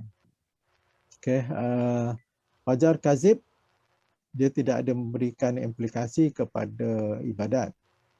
Manakala Fajar Sadiq dia berimplikasi pada ibadat, iaitu sebagai penentu berpuasa dan juga waktu solat subuh dan juga akhirnya solat isyak. Tetapi Fajar Kazib ni hanya sebagai persiapan kita. Dengan kelihatannya Fajar Kazib tadi, maka kita kena berhati-hatilah selepas Fajar Kazib maka akan muncul pula Fajar Sadiq. Jadi maknanya kat situ dia memberi petunjuk waktu bagi orang yang nak berpuasa. Okey, masih lagi boleh makan ketika Fajar Kazib tadi. Tetapi berwaspada sebentar lagi akan terbit Fajar Sadiq. Wallahu alam. Terima kasih Dr. Kasim. Ada soalan dalam chat tu daripada Syahrudin. Kata, apakah kesan utama kepada perubahan waktu antara Semenanjung dan Sabah Sarawak yang disamakan? So kita tahu kan Sabah Sarawak dengan Semenanjung tu disamakan. So ada kesan ke pada perubahan tu, Doktor? Baik. Baik. Memang ada perbezaan waktu, kan? Apabila waktu disamakan, tujuan sama tu untuk pentadbiran. Yang kesannya ialah kesan kepada sosial kehidupan. Contohnya lah, kita ambil kalau di Sabah, contohnya di Sanakan, paling timur, dia akan berbuka lebih awal bagi kita yang berada di Semenanjung. Manakala kalau sahur pula, dia akan bersahur lebih awal. Maknanya dia akan mulakan puasa dia lebih awal daripada kita. Berbanding dengan kita, lebih lewat. Mereka dah berbuka, kita masih lagi berpuasa. Jadi sebab itu kalau kita buat streaming waktu berbuka, rakan kita atau saudara kita disanakan, dia share dia punya video, dia sedang berbuka, kita masih lagi mungkin berkebun. Sebab apa, masih matahari masih belum terbenam lagi. Ataupun kita baru nak bersiap sedia untuk berbuka puasa. Dan dari segi sosial yang saya masukkan tadi itu, implikasinya ialah bagi mereka yang subuhnya disandarkan, dia masuk dalam pukul 5 pagi, masuk kerja pukul 8 pagi. Jadi dia ada tempoh masa yang lama selepas subuh tu dia nak masuk kerja. Dia ada masa untuk buat persiapan untuk hantar anak dia ke sekolah. Bagi yang wanita pula, mungkin dia boleh buat persiapan untuk makan tengah hari, masak siap-siap kan. Jadi dia tidak terkejar-kejar untuk pergi kerja. Dia tak ada rushing. Dia kadang relax sebab apa, dia ikut pergerakan matahari yang betul. Bagi kita kat Semenanjung, subuh pukul 6, habis subuh dah pukul 6.30 kan, lepas mayang itu, jadi kita tergesa-gesa nak pergi kerja, kita kena rushing. Daripada Seremban nak pergi UKM pagi, kita terpaksa bergerak awal. Ya, Prof. Berbeza dengan mereka yang di sana. So itu dari segi sosial dan juga dari segi ibadat juga tadilah seperti mana saya katakan tadi. Itulah kesan perubahan waktu yang disamakan. Assalamualaikum. Salam, okey. Doktor, saya nak tanya sikit berkenaan, ada tak gambar cerapan yang dibuat oleh doktor untuk sebab tadi tak ada ni perbandingan antara fajar kadzib dengan fajar shadiq. Ya. Dia minta gambar tu tak tentang masa mencerap tu dapat bezakan antara fajar kadzib dengan fajar shadiq, Dr. Kasim. Tadi di awal tadi saya ada kongsikan, kalau boleh saya share balik semula skrin tu. Saya cuba sharekan cuba share skrin semula. Saya pergi pada slide fajar kadzib je. Ya. Jadi memang kami dapat melihat kedua-dua fajar ni, fajar kadzib dan juga fajar shadiq. Okey. Ini adalah, kalau boleh tengok fajar kadzib. Okey, yang ni adalah fajar kadzib di Rompin pada 16 Julai 2018. Okey, fajar shadiqnya terbit pada pukul 5.52. Fajar shadiq fajar kadzib 5.44 ni. Ini 5.44, ini adalah waktu fajar kadzib. Manakala fajar shadiq kemudian dapat dilihat pada pukul 5.52 pagi, beza dia 8 minit. Manakala yang di air papan ni 5.36 fajar kadzib, fajar shadiq terbit pada 5.45. Okey. Jadi ada beza 9 minit. Manakala di Sulawesi fajar kadzib 4.31 pagi, fajar shadiq 4.53 pagi, iaitu 22 minit bezanya. Jadi ada beza di antara shadiq dengan kadzib. Doktor, ada gambar tak? Gambar yang tempat yang sama, dari segi perbezaan antara fajar gambar yang cerapan yang dibuat antara fajar shadiq dengan kadzib? Ada. Cuma kalau sekiranya fajar kadzib ini kelihatan, saya rasa saya ada share tadi ataupun saya tak perasan. Okey, saya cuba browse sekejap. Tak apa Doktor, nanti suruh Ustaz Rafizi kontak Dr. Kasim nanti untuk share gambar tu. Okey, yang ni saya ambil contoh lah. Okey, ini mungkin gambar yang terbaik lah. Saya ambil contoh. Ini kalau kita tengok sebelah kiri ni, sebenarnya kita nampak lah. Ni adalah fajar kadzib ni. Yang sebelah kanan ni ialah fajar shadiq. Boleh nampak perbezaan. Ini dalam situasi yang sama. Okey. Terima kasih Doktor. Terima kasih Ustaz Rafizi. Doktor boleh unshare ke? Sebab ada soalan dalam ataupun ada rakan-rakan kita nak bertanya dalam ni, boleh. Saya nak bertanya Doktor yang berkaitan dengan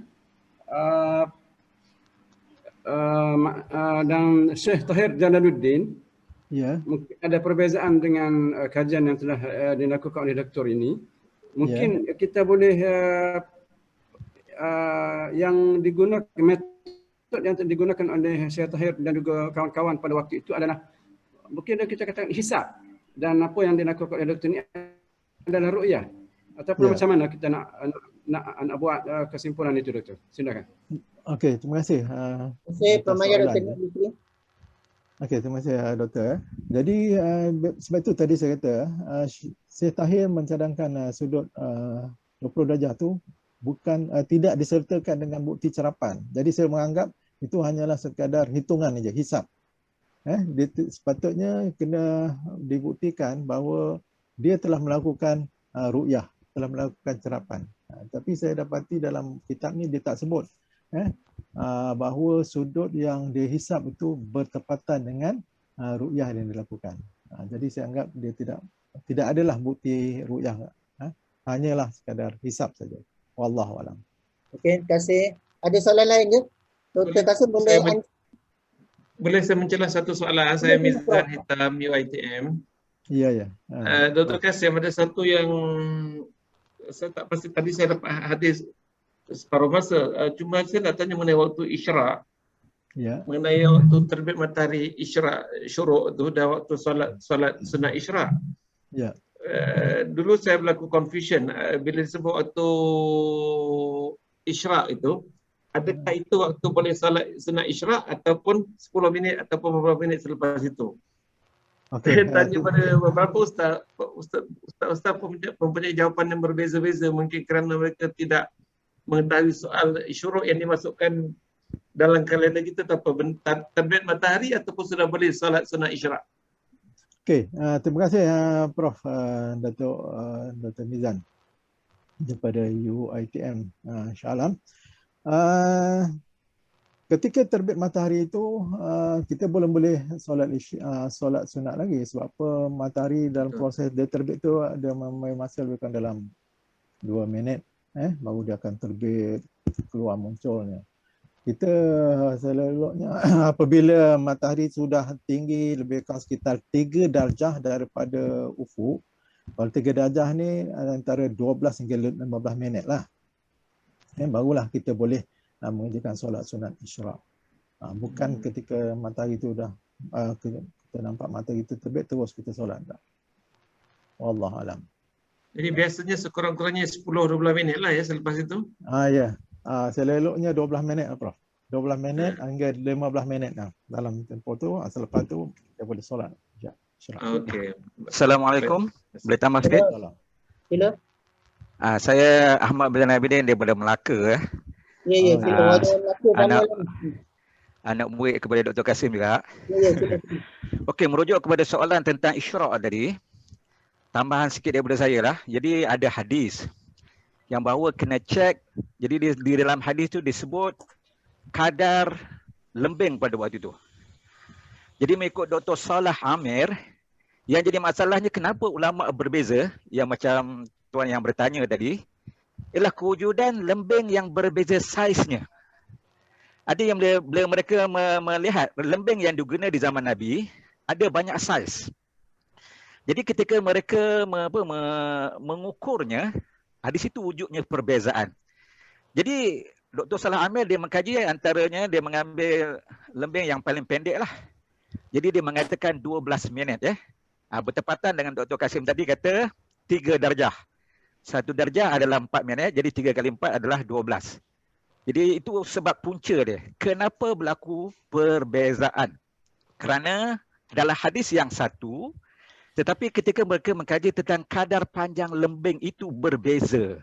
Jadi berbezanya dalam merujuk lembing-lembing yang ada di zaman Nabi, wujudnya perbezaan waktu solat isyraq tadi. Wallahu a'lam. Terima kasih Ustaz. Ada seterusnya Dr. Kasim daripada chat tu. Mohon komen perubahan waktu solat subuh yang dibuat pada November 2019 tu, pendekatan dan alasan yang digunakan. Okey, terima kasih pada yang bertanya. Perubahan tu adalah berdasarkan kajian dan juga berdasarkan daripada muzakarah dan juga merupakan satu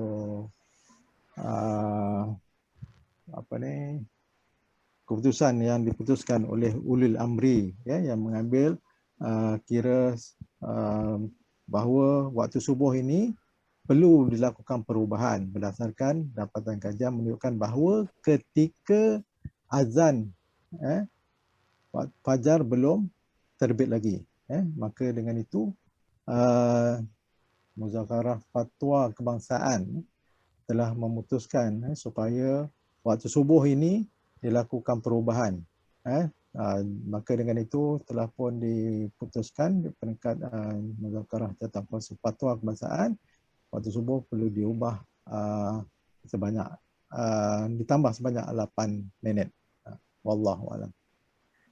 Yang kedua tu ada Dr. Kasim, boleh tak kita dapatkan waktu sun terminator pada setiap lapis angkasa di Malaysia?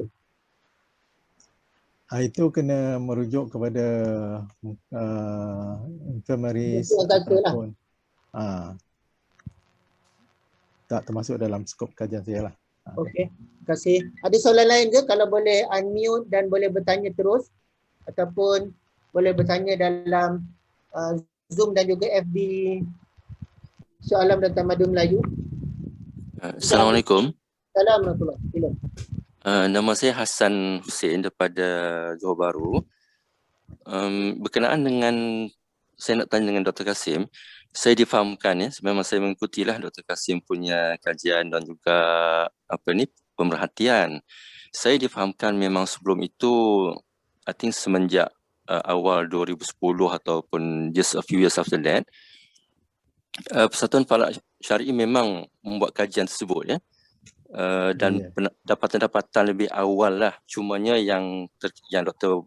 Kasim buat untuk yang lebih kurang 27 also pemerhatian di Nusantara, di Indonesia sepanjang itu, maksudnya melalui kajian kedoktoran. Sedangkan sebelum itu saya difahamkan sudah ada data-data dan juga dapatan.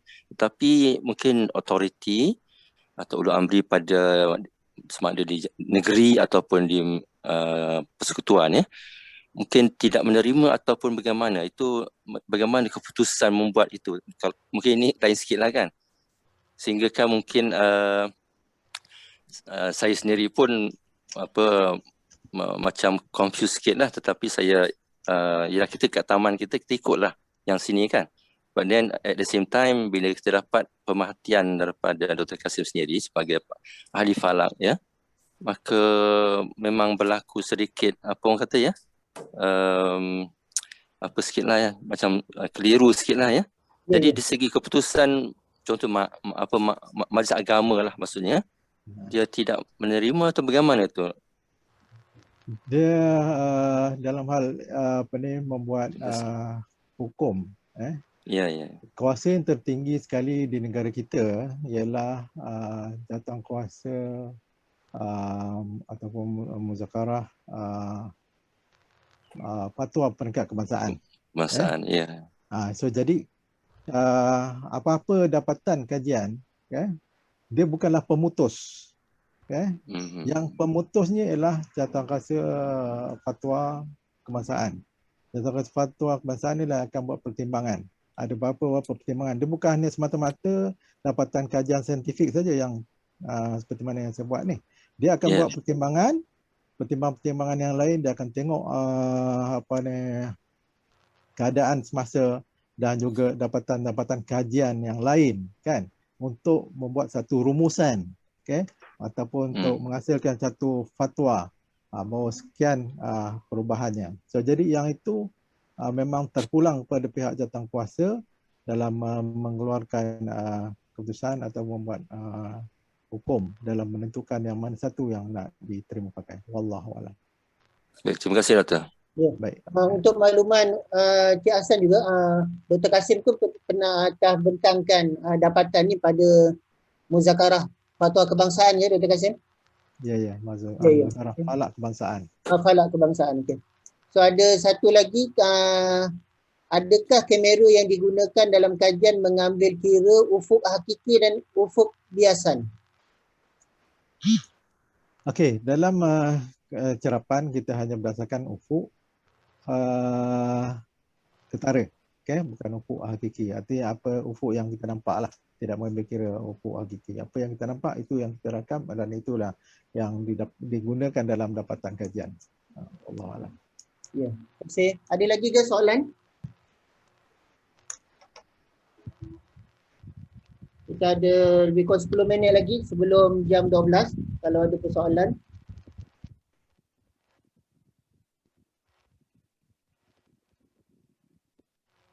So kalau tak ada, saya ucapkan ribuan terima kasih. So Dr. Kasim boleh unshare ke yang ni? Okey, insya-Allah. Terima kasih.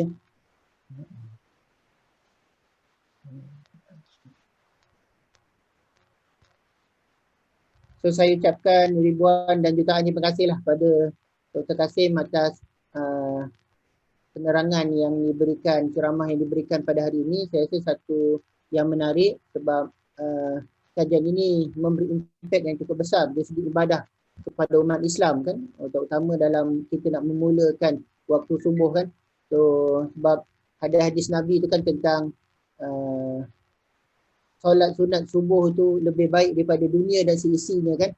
So kalau kita solat di luar waktu tu, adakah kita mendapat fadilat itu kan? So wallahu alam. So bila dah ada perubahan ni, insya-Allah saya rasa kita dah dapat. Cuma yang lepas tu saya rasa yang bersolat di surau di masjid ada masalah. Biasanya solat akan dibuat 10 ataupun 15 minit selepas waktu azan kan. So itu cuma yang bila berada di airport kan, RNR dan sebagainya cepat. So itu yang berlaku lah. So alhamdulillah kajian ini saya rasa dapat membantulah dan menyumbang kepada perubahan waktu subuh pada umat Islam di Malaysia. Saya rasa di Indonesia pun saya rasa sedang mengorak langkah untuk melihat perkara inilah. So perubahan ini yang perubahan waktu subuh ini saya rasa ada daripada Facebook yang saya lihat lah. Mungkin Dr. Kasim ada maklumat tentang itu. So untuk last kali kalau ada lagi ke untuk nak bertanya tentang kepada Dr. Kasim tentang tajuk yang kita bincangkan pada hari ini.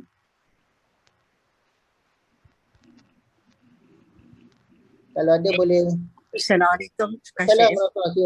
Saya ini dari Sabah baru. Saya sebenarnya ada Zoom di Frisco juga.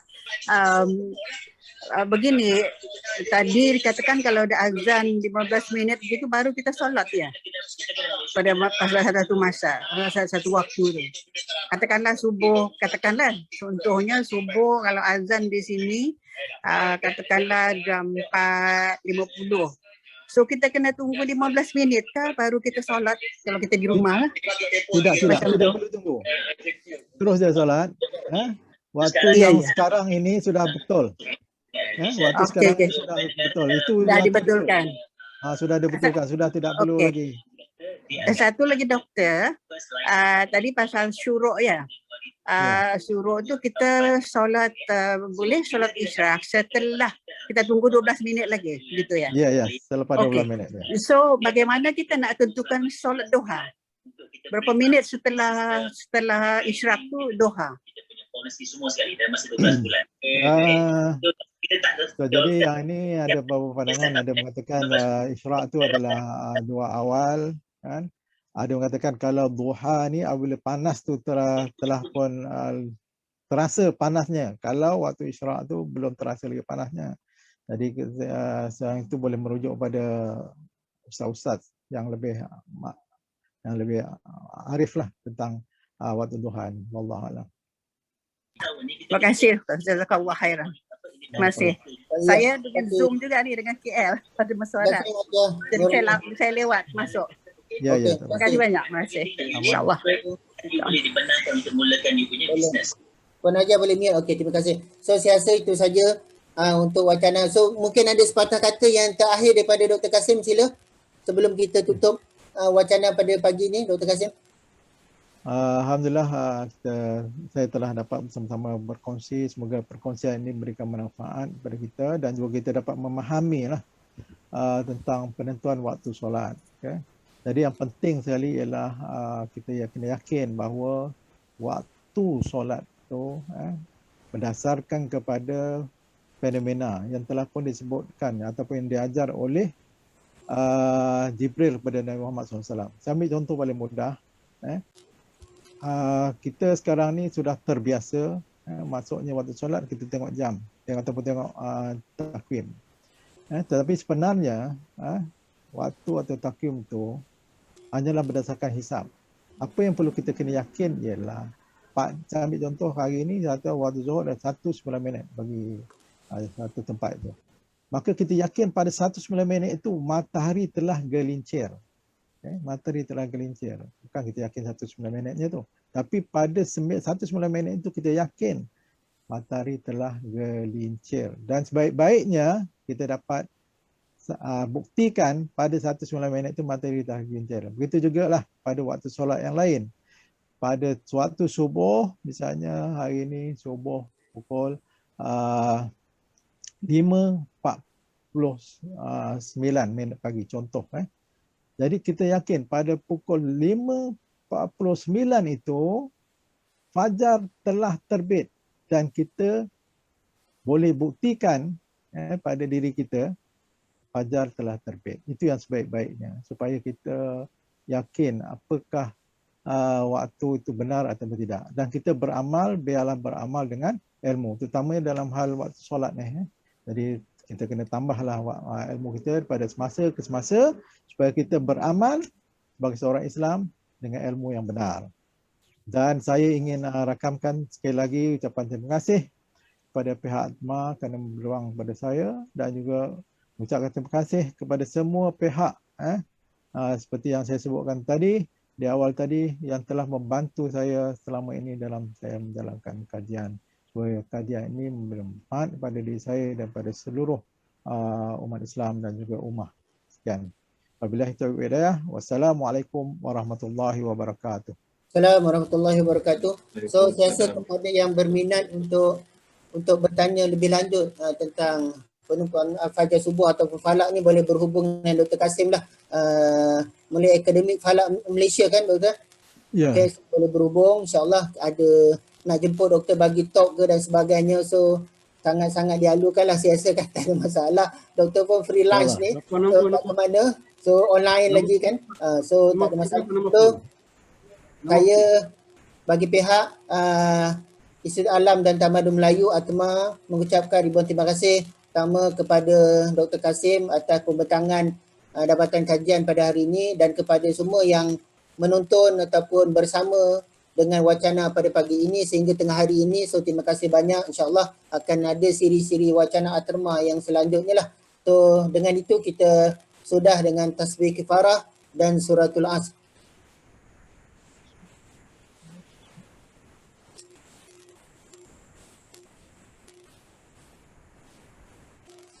Assalamualaikum warahmatullahi wabarakatuh. Waalaikumsalam.